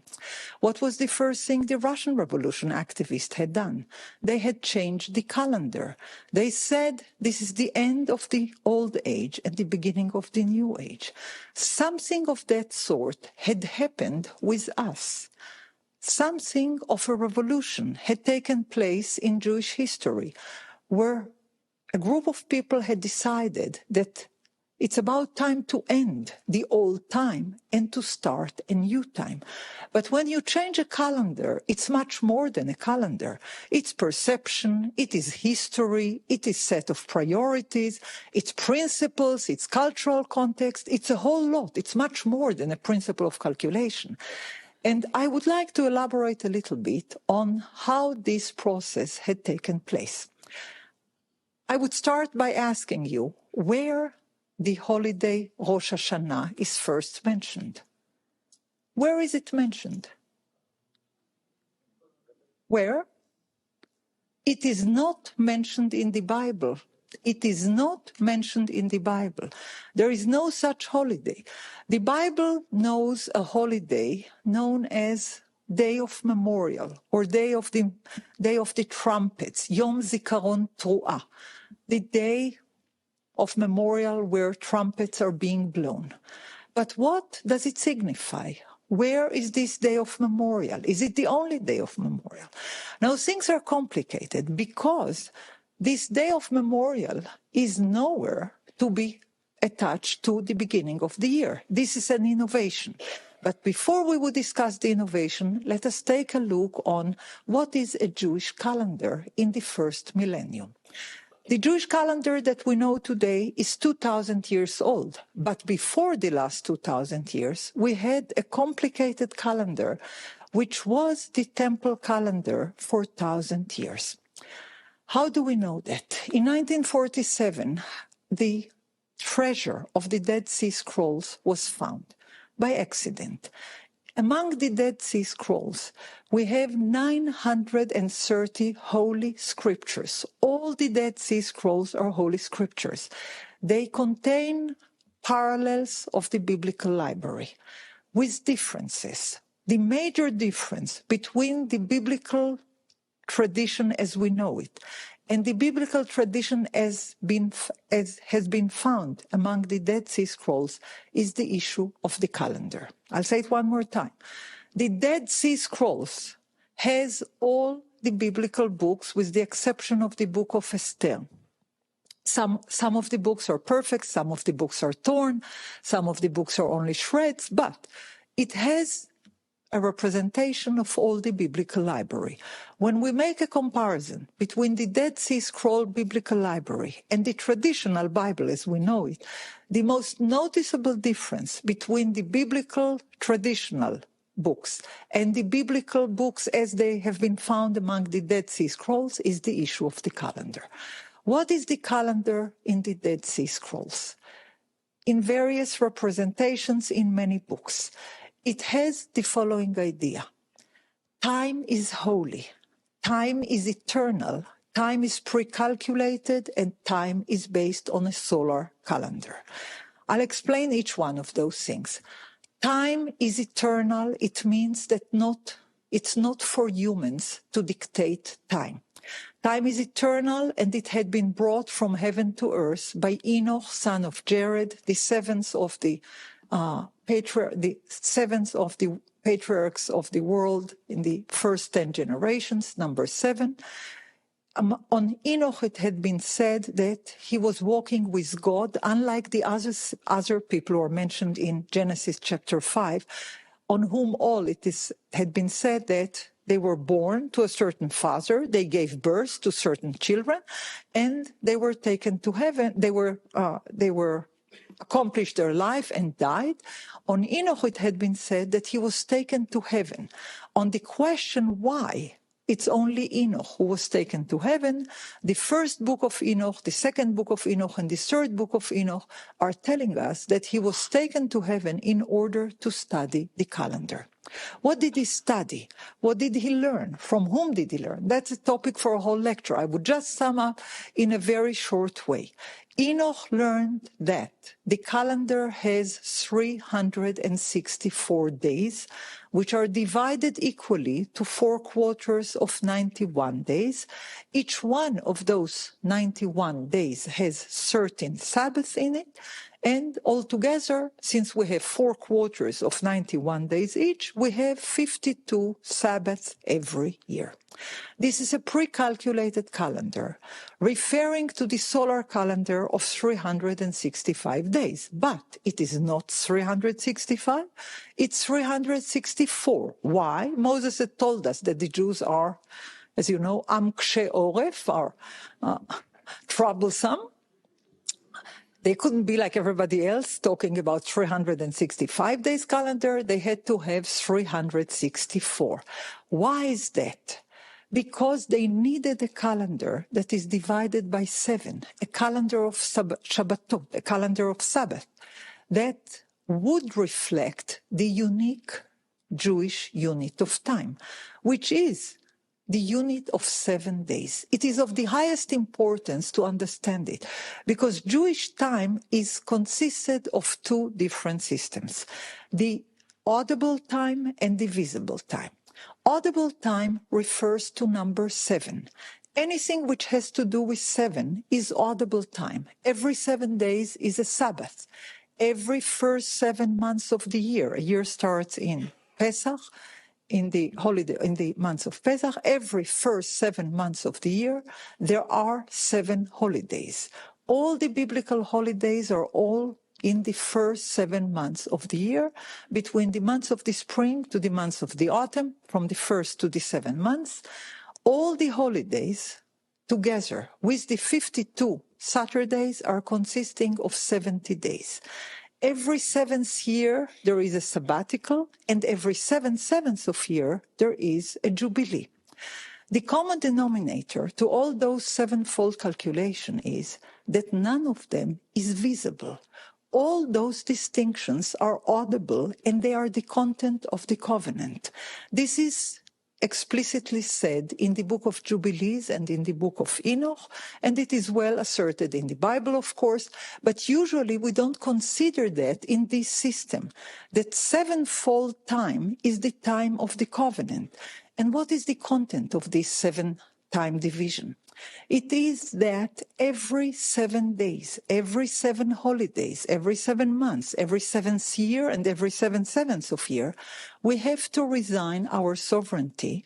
We have to stop working. We have to decline all human right to change nature, because that's the meaning of Shabbat, Shemitah, and Jubilee.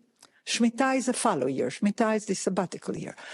The meaning of those time divisions is that human beings are giving up their right to work, to change, to make money, to affect nature. They are striking from work. They are Shabbating, if you wish to make it a verb.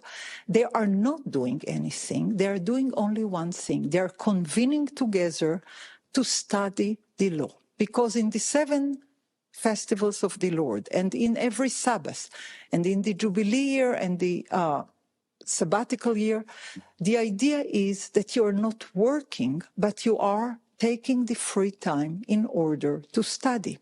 We may want to reflect on the following fact. In antiquity, there were many nations which were far stronger and far bigger than the Jewish people. Assyrians, Babylonians, Egyptians, not Egypt of today, but hieroglyphic Egyptians, all those were mighty people, highly cultured people. No one today is speaking Assyrian. Nobody is cursing in Babylonian. Nobody is writing poetry in hieroglyphic Egyptian. Nobody is speaking Prezite, Jebusite, all those languages of the 7 people of Canaan. The only people from antiquity in this part of the world that are speaking the language of their fathers are the Jewish people, who are capable to read Hebrew, to speak Hebrew, to talk in Hebrew. Why is that? Because of this system of the audible cycles of time, when you don't work and you convene together to hear the law, when you teach your children to read, when you teach the whole community to listen to the divine word. In order to have those free time cycles, for that we need the 7-fold cycle of the audible divisions of time. Now, on the same time, we have another division of time. It is called the visible circle of time.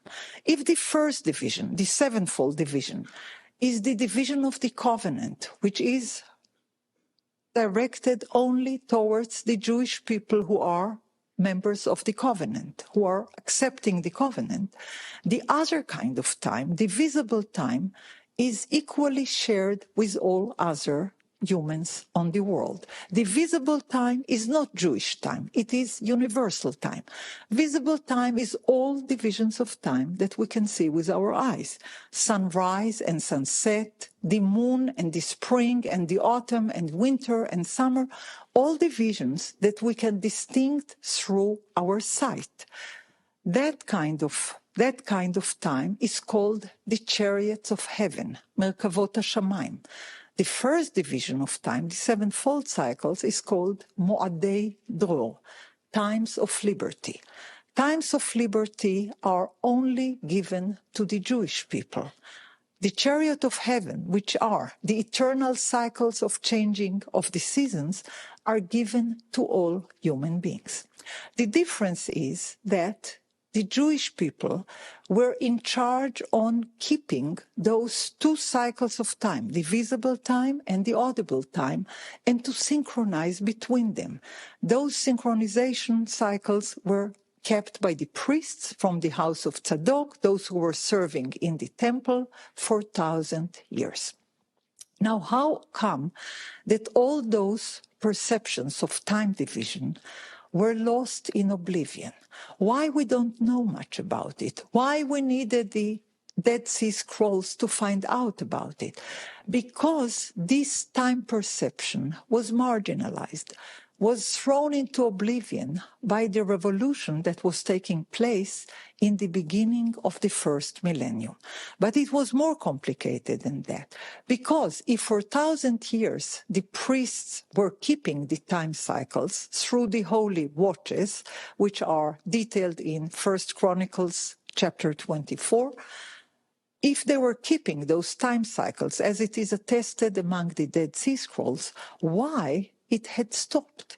What happened? Now, how it had stopped, you know without knowing it, because everybody sitting here had heard about the holiday of Hanukkah. But most of us don't know that Hanukkah is a very complicated holiday. It's not really a holiday for the priests. It's not a holiday acknowledged by the Ethiopian Jews. It's not a holiday known or acknowledged by the Samaritans or by various other Jewish cycles in antiquity. This is a questionable holiday because what it signifies is the end of the biblical world and the beginning of a new order. How did it happen? In the year 175 before the Common Era, Antiochus, the Seleucian king, had conquered Jerusalem. Seleucian kings means from the house of Seleucus, the heirs of Alexander the Great, Alexander Mukdon, and he was from Greek origin. He had Greek education. All Greek people had been living for years according to a lunar calendar starting in the autumn, in the months of Dios, while all the Jewish people were living for years according to a solar calendar starting in the spring, in the months on a solar calendar starting on the spring, which includes 364 days. When Antiochus Epiphanes, which means the one who had the divine revelation, when Antiochus Epiphanes had conquered Jerusalem in 175 before the Common Era, he demanded to celebrate his birthday according to his own calendar.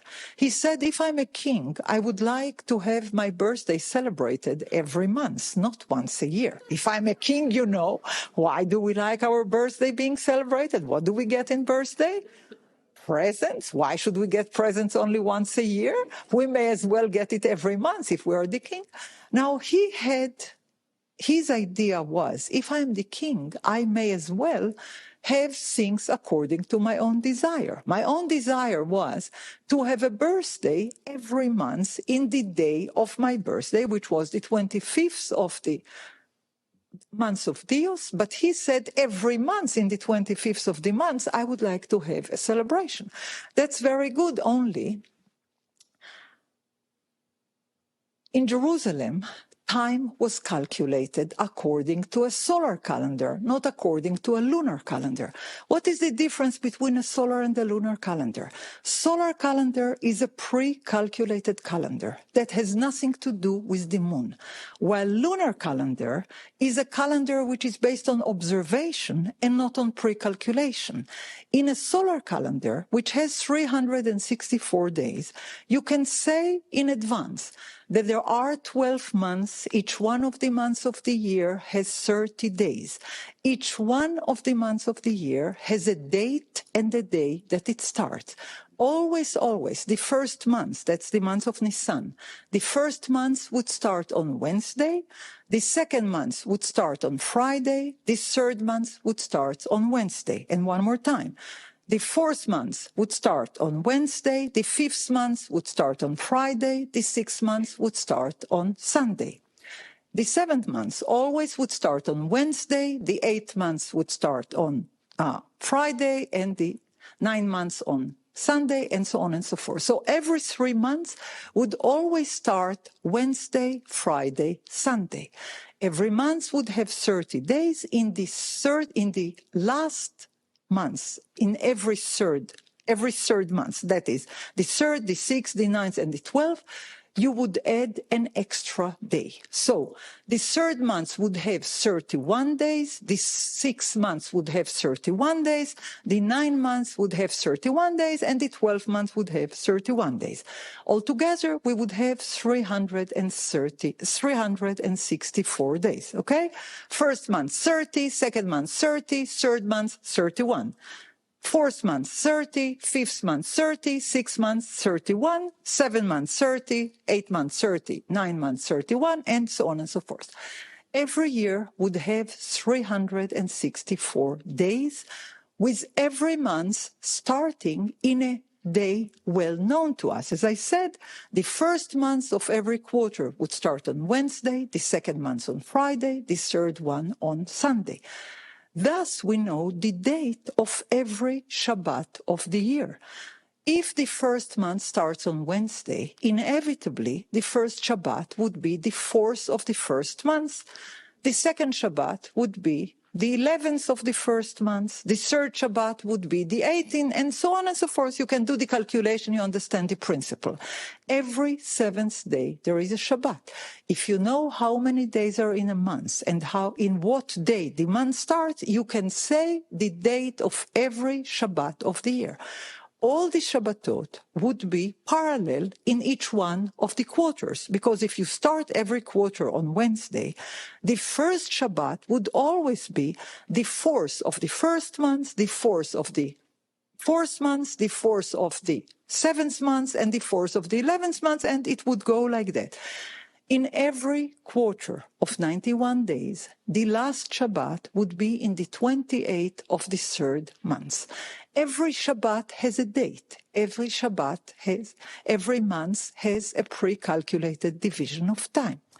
All time is pre-calculated and has nothing to do with the moon. This is mathematical calendar, pre-calculated, predeterministic, and had nothing to do with human decision. It had been brought, as I said, according to the priestly law, it had been brought from heaven by Enoch, son of Jared, was transmitted to his son Methuselah.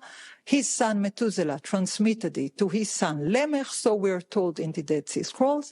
Lamech had passed it to the brother of Noah, his name was Ner, and Ner had passed it to Melchizedek, the one who meets many generations afterwards, Abraham, and teach him the calendar. That's the priestly alternative memory to the biblical memory that we know. But the major thing is about the calendar. The calendar is the basis of all Jewish memory. The calendar is the basis of the temple worship. The calendar is the foundation of the covenant. But as I said, when Antiochus came to Jerusalem in 175 before the Common Era, he said, I am the king and I will implement my own calendar, the Greek lunar calendar, which starts in the first moon of the autumn. It has nothing to do with pre-calculation. It has nothing to do with solar calendars. This is a different calendar. The high priest who was serving at that time, at that period, his name was Onias, son of Shimon, Chonio ben Shimon, had refused the king. He told him, in Jerusalem, in the temple, there is only one holy calendar. It is kept by the priest from days of old, from the time that we have temple in Jerusalem, from the 10th century before the Common Era. We cannot change the calendar. We would do everything you want. We would bring you presents. We would do a celebration outside of the temple, but we cannot change the temple calendar. Well, the king was not tolerant, nor was he democratic. He said, behead him or, kick him out of office. Onias had to run for his life. He was murdered later, but he had to run from his life. The king had nominated his brother, Jason, who had agreed to make some kind of a compromise. It didn't work because you cannot synchronize between the solar calendar, which is pre-calculated, and the lunar calendar, which is working on observation.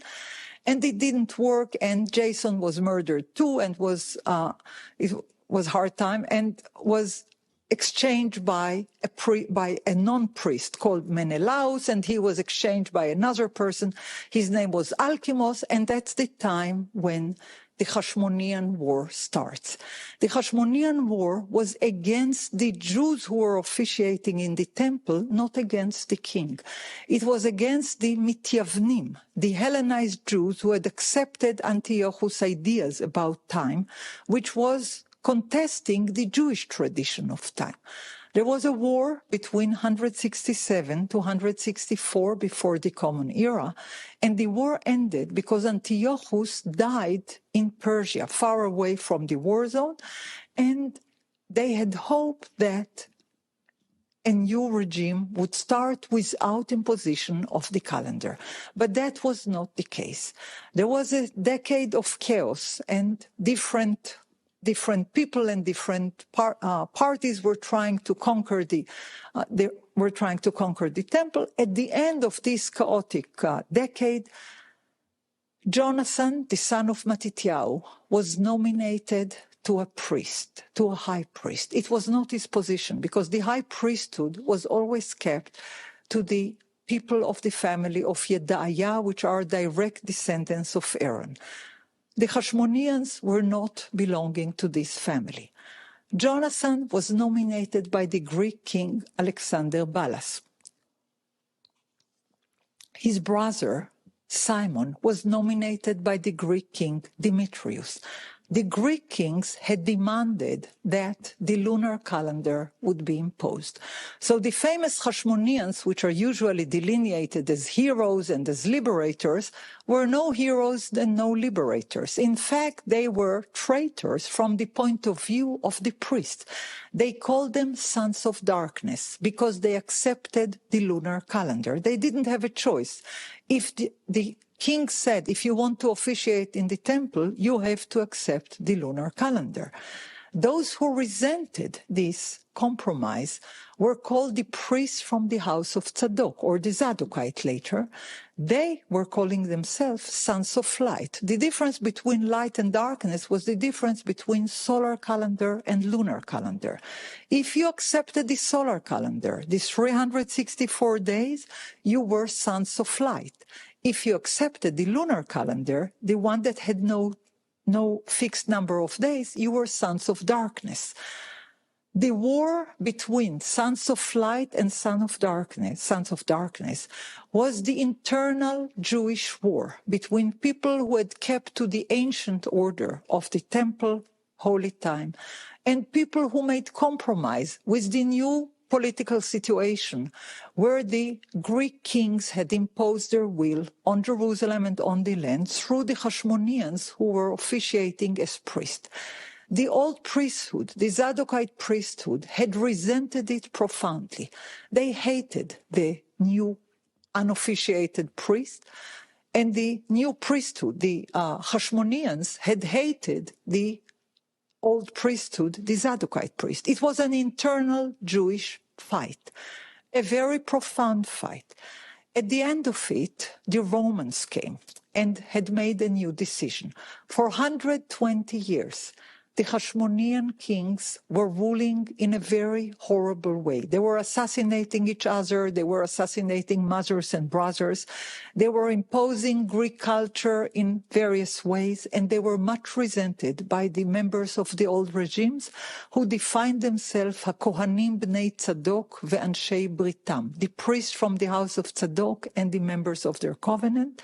For 120 years, they were fighting not with swords, with literature.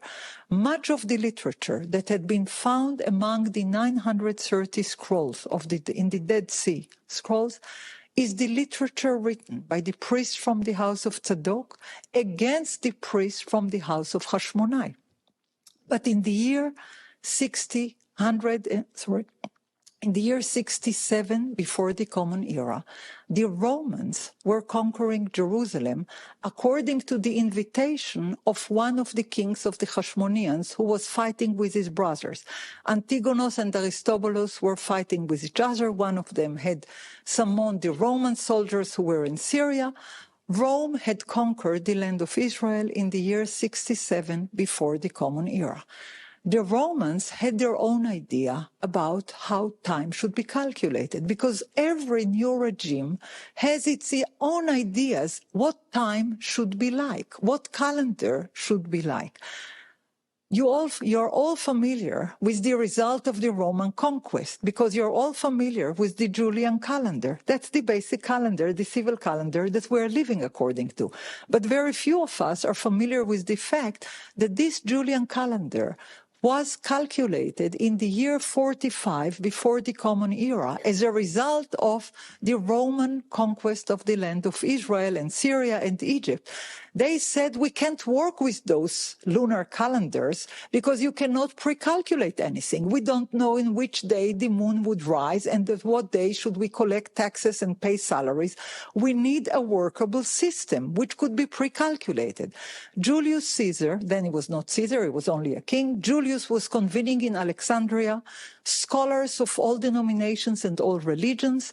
They set number of years and they devised the 365 and a quarter calendar. You know, that's the reason that every February we have, every 4th February we have an extra day. That's the quarter, because you cannot have a quarter of a day in the calendar. So every 4th year you have to have 29 days in February.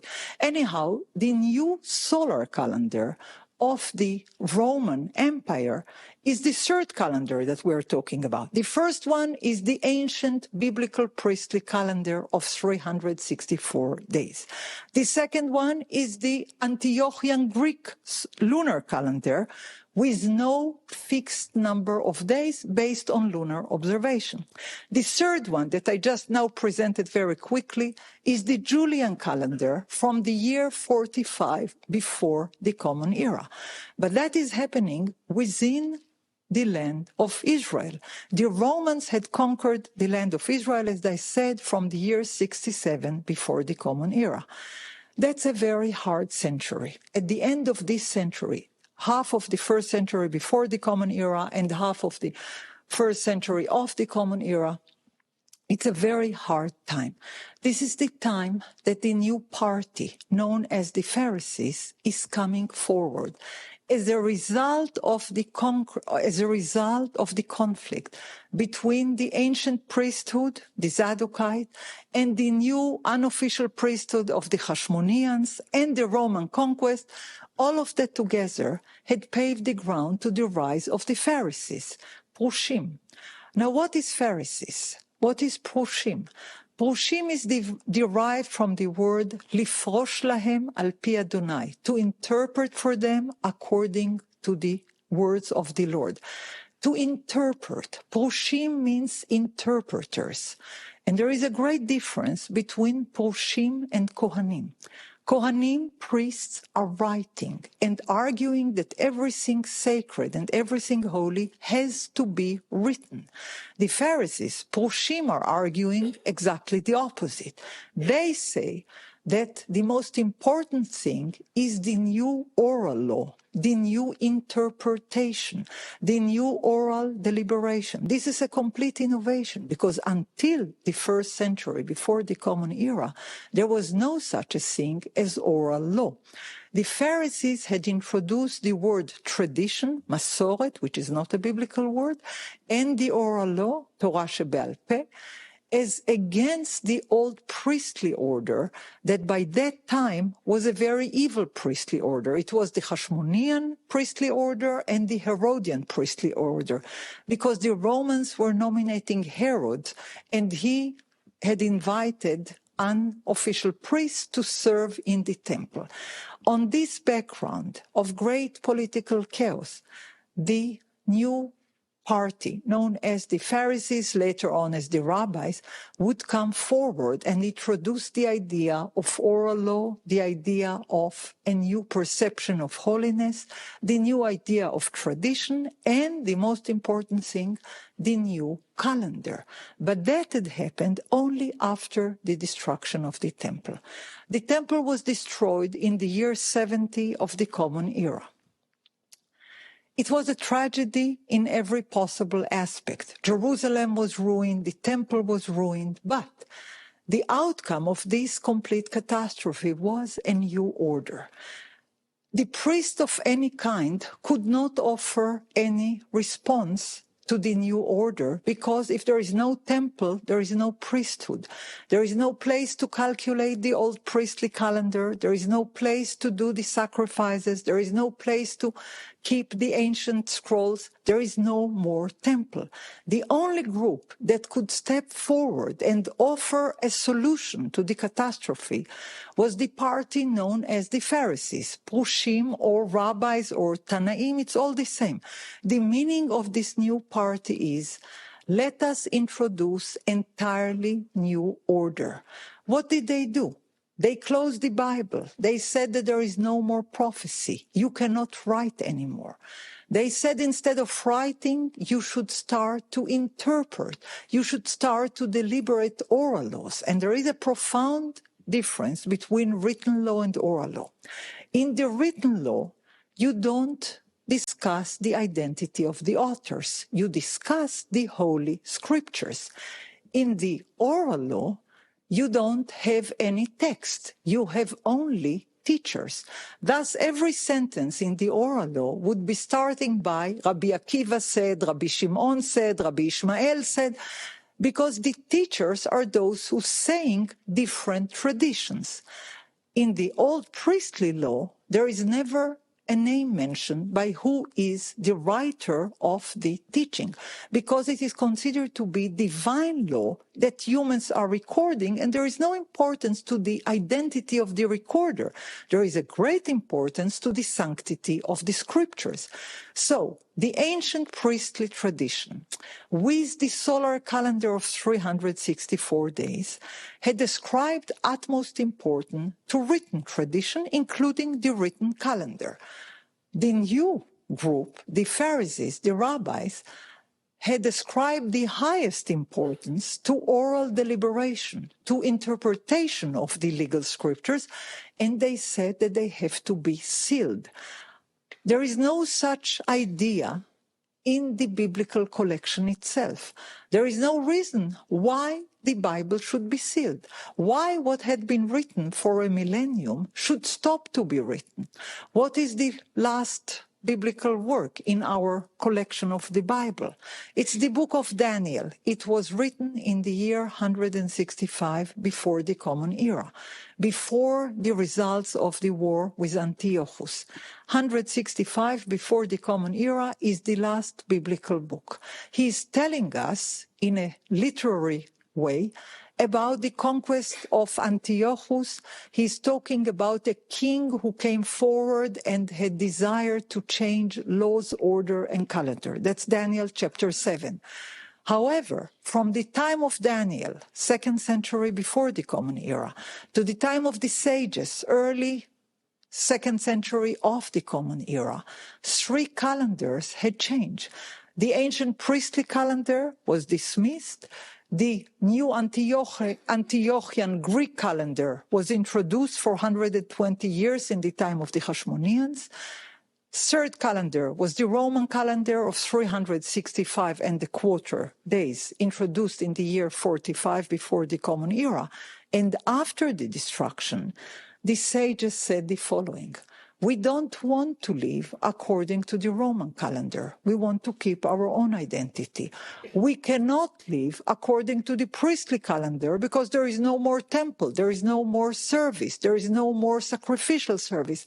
There is no more point to keep the ancient priestly calendar when only priests can calculate divisions of time. We need a new calendar. So then they devised a new calendar, which had a unique principle among all the calendars in the world. The principle is, we will never tell you anything. We will never tell you how many days are in a year. We will never tell you how many days are in a month. We would never tell you what's the principle of calculation. We would keep it all secrets, and we would nominate Beit Din, we would nominate a court of law that would decide and decree it according to our own decision, not according to any pre-calculation, not according to any preset principles. We would decide when the months would start and when the months would end. We would decide. Now, when did they decide it? When is it first mentioned? In Mishnah Rosh Hashanah. Rosh Hashanah as a holiday is first introduced in Mishnah Rosh Hashanah. Mishnah is the literature of the sages. It was written down much later, but it was orally kept and orally recited from the early second century of the Common Era. What do they say in Mishnah Rosh Hashanah? They tell us in a very complicated way that in fact there are 4 Rashei Shana. There is not only one Rosh Hashanah, there are 4 Rashei Shana, heads of the years. And they start to tell you all kind of legend. There is this kind of Rosh Hashanah, there is that kind of Rosh Hashanah. But I ask you a simple question. When you are paid taxes, do you choose to pay according to your Rosh Hashanah, or the government is telling you, well, you would pay taxes with all due respect according to the calendar of the country where you live?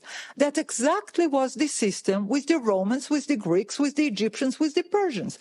The government is dictating the calendar, always and everywhere. Now, every individual group may choose to have its own calendar as an addition, but you pay taxes according to the ruling government and not according to your own religious identity. Now, if you would ask today, where do you think the people who set the calendar in the state of Israel are sitting?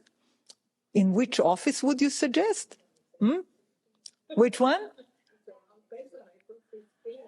No, but in which government, in which office of the government, the people who decide the calendar are sitting?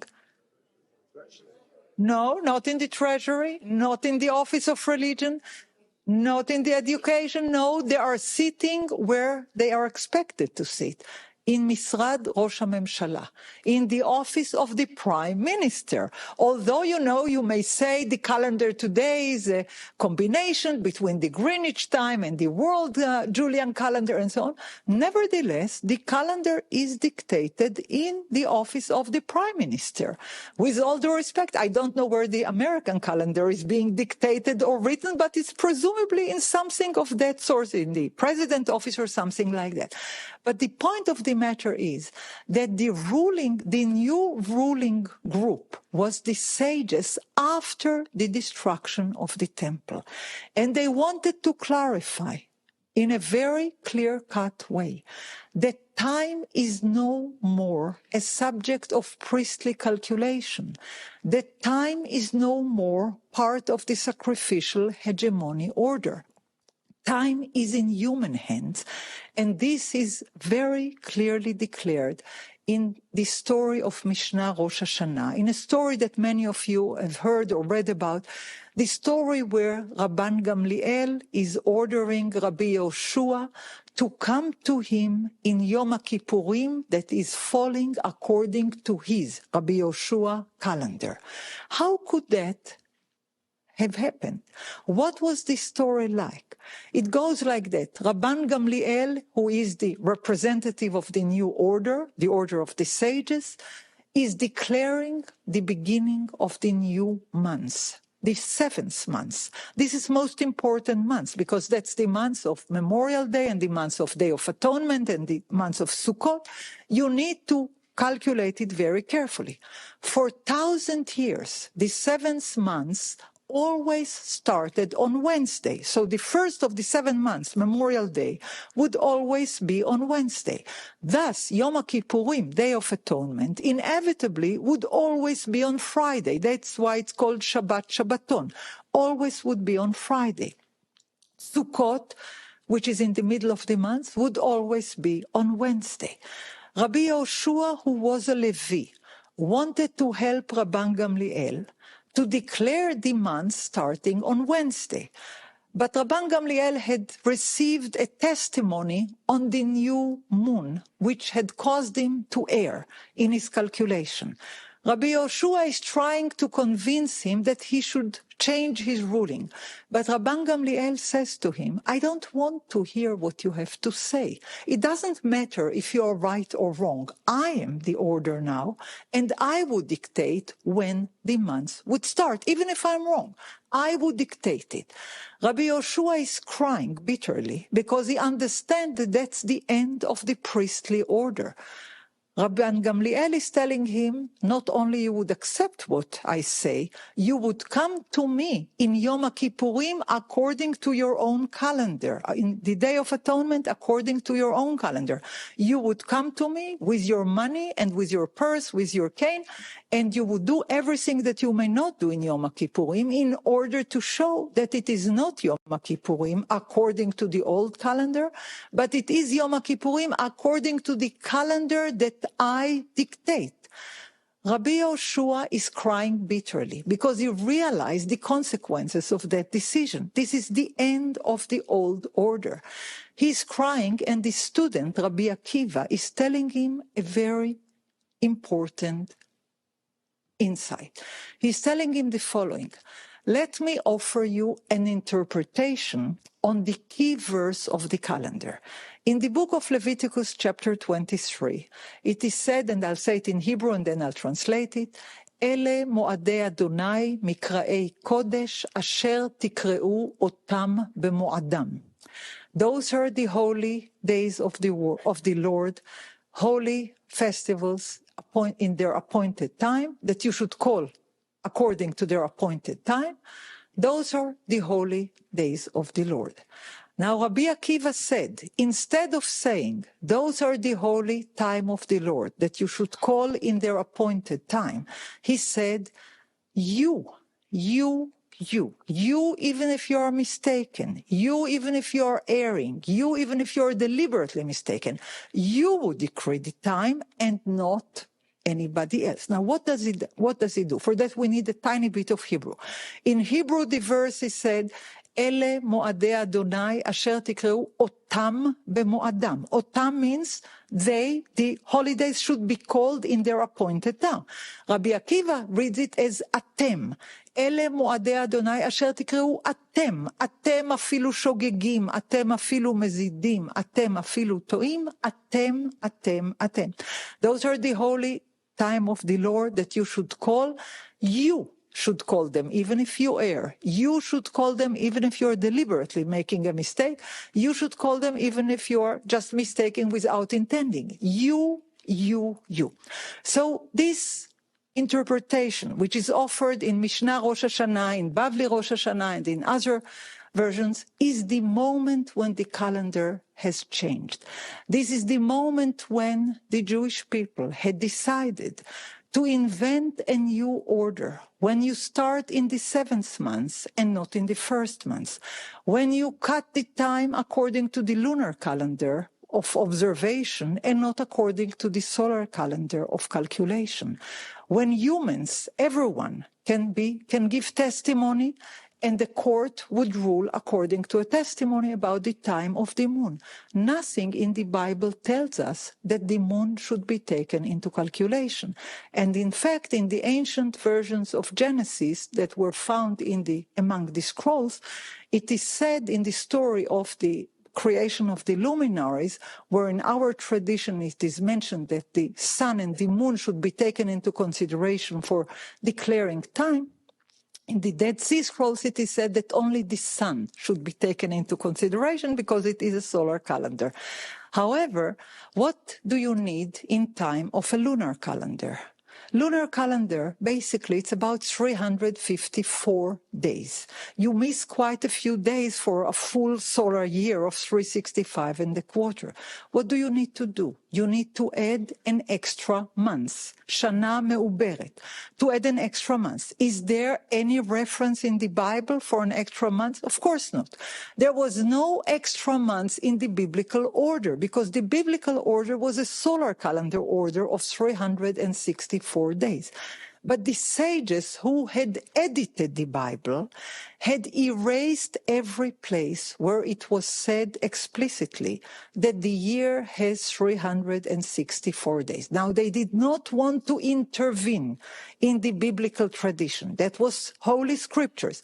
But the only topic that they took the freedom to intervene in the text is the matter of the calendar, where in our traditional story of Noah, the story of the flood. If you'll read it carefully, you'll see that it is a story of a calendar. It is mentioned when Noah started the voyage, when he ended the voyage. It is a whole year. In the parallel tradition, in the Dead Sea Scrolls, it is said, and Noah had stayed in the ark a full year, 364 days. It is said explicitly, but in the traditional version, no such number is mentioned. The word 364 days is not mentioned in the Bible, but it is mentioned in the book of Enoch and in the book of Jubilees and in Genesis, in the scrolls, the story of the Bible, and in various other sources among the Dead Sea Scrolls. So people may argue, people may say, it's not the sages who omitted it, it's the priest who had added it. We may say that. However, we must say that the priestly literature is earlier than the rabbinical literature in 1,000 years, because all the biblical tradition was written in the course of the first millennium before the Common Era, while all rabbinical tradition was written in the course of the first millennium of the Common Era. The priestly literature is much more ancient, really in 1,000 years. So, in the biblical traditions which were found among the Dead Sea Scrolls, a year of 364 days is mentioned time and again in various sources, time and again. In the letter known as Miktzat Maaseh Torah, which means a little bit of the Torah writing, the first chapter is how to calculate a calendar. And they say the first month starts on Wednesday. The first holiday, Pesach, is on Tuesday in the 14th of the first month. Chag HaMatzot is in the 15th of the first month. Next holiday, it is Shavuot in the 15th of the third month. Next holiday, Memorial Day, is in the 1st of the 7th month. Next holiday is Day of Atonement in Friday in the 7th month, and last holiday is Sukkot in Wednesday in the 7th month. Now, it's most important for them to say that every holiday has a day and a date, while in our biblical tradition, no day and no date is given to many of the holidays. We know, of course, on the Memorial Day, which is what the book of Leviticus is telling us in this chapter 23. But we don't know that there are 4 memorial days, which correspond to the 1st of the 1st, the 1st of the 4th, the 1st of the 7th, and the 1st of the 10th. Each one of them is a Wednesday. Each one of them is referring to the following. The 1st of the 1st is the vernal equinox. The 1st of the 7th is the autumnal equinox. The 1st of the 4th is the longest day of the year. and the first of the 10th is the shortest day of the year. That was the foundation of the calendar for 1,000 years, where every day had a date, where every holiday had a date, where the priests were calculating it with great care and importance. But all that mathematical, mechanical work was intended for one single thing. Holiness is about eternity. Eternity is about time, cycles of time. Counting cycles of time was most holy because that what promised cycles of liberty and education. Mo'adei Kodesh means holy times, holy convocations, holy festivals. But Mikra'ei Kodesh means times of reading, times of convening to read together. Mikra means reading. Likro means to read. In those holy convocations, every seventh day, every 7 holidays, every jubilee year and every sabbatical year, the idea was that work should be cut and reading should be celebrated. Enslavement to work should be stopped and celebrating of reading should be inaugurated. The idea that holiness is about not working, because in Hebrew, as you know, avodah and avdut, work and enslavement, comes from the same root. We were always called to remember that work is a curse and work is enslavement when it is enforced upon you. It is a blessing when you choose it. It is a curse when it is enforced on you. What was the nature of slavery? When the Jews had no time of their own, when they were not allowed to keep anything, when they were not allowed to make any choices about time, liberty, work, enslavement, when they were enslaved. That's the reason that our story starts with we were slaves in Egypt for so many hundreds of years. We were liberated by God who gave us this calendar of days of liberations. I said before that the sevenfold divisions of the calendar is called in ancient sources Mo'adei Dro. It means appointed time of liberty.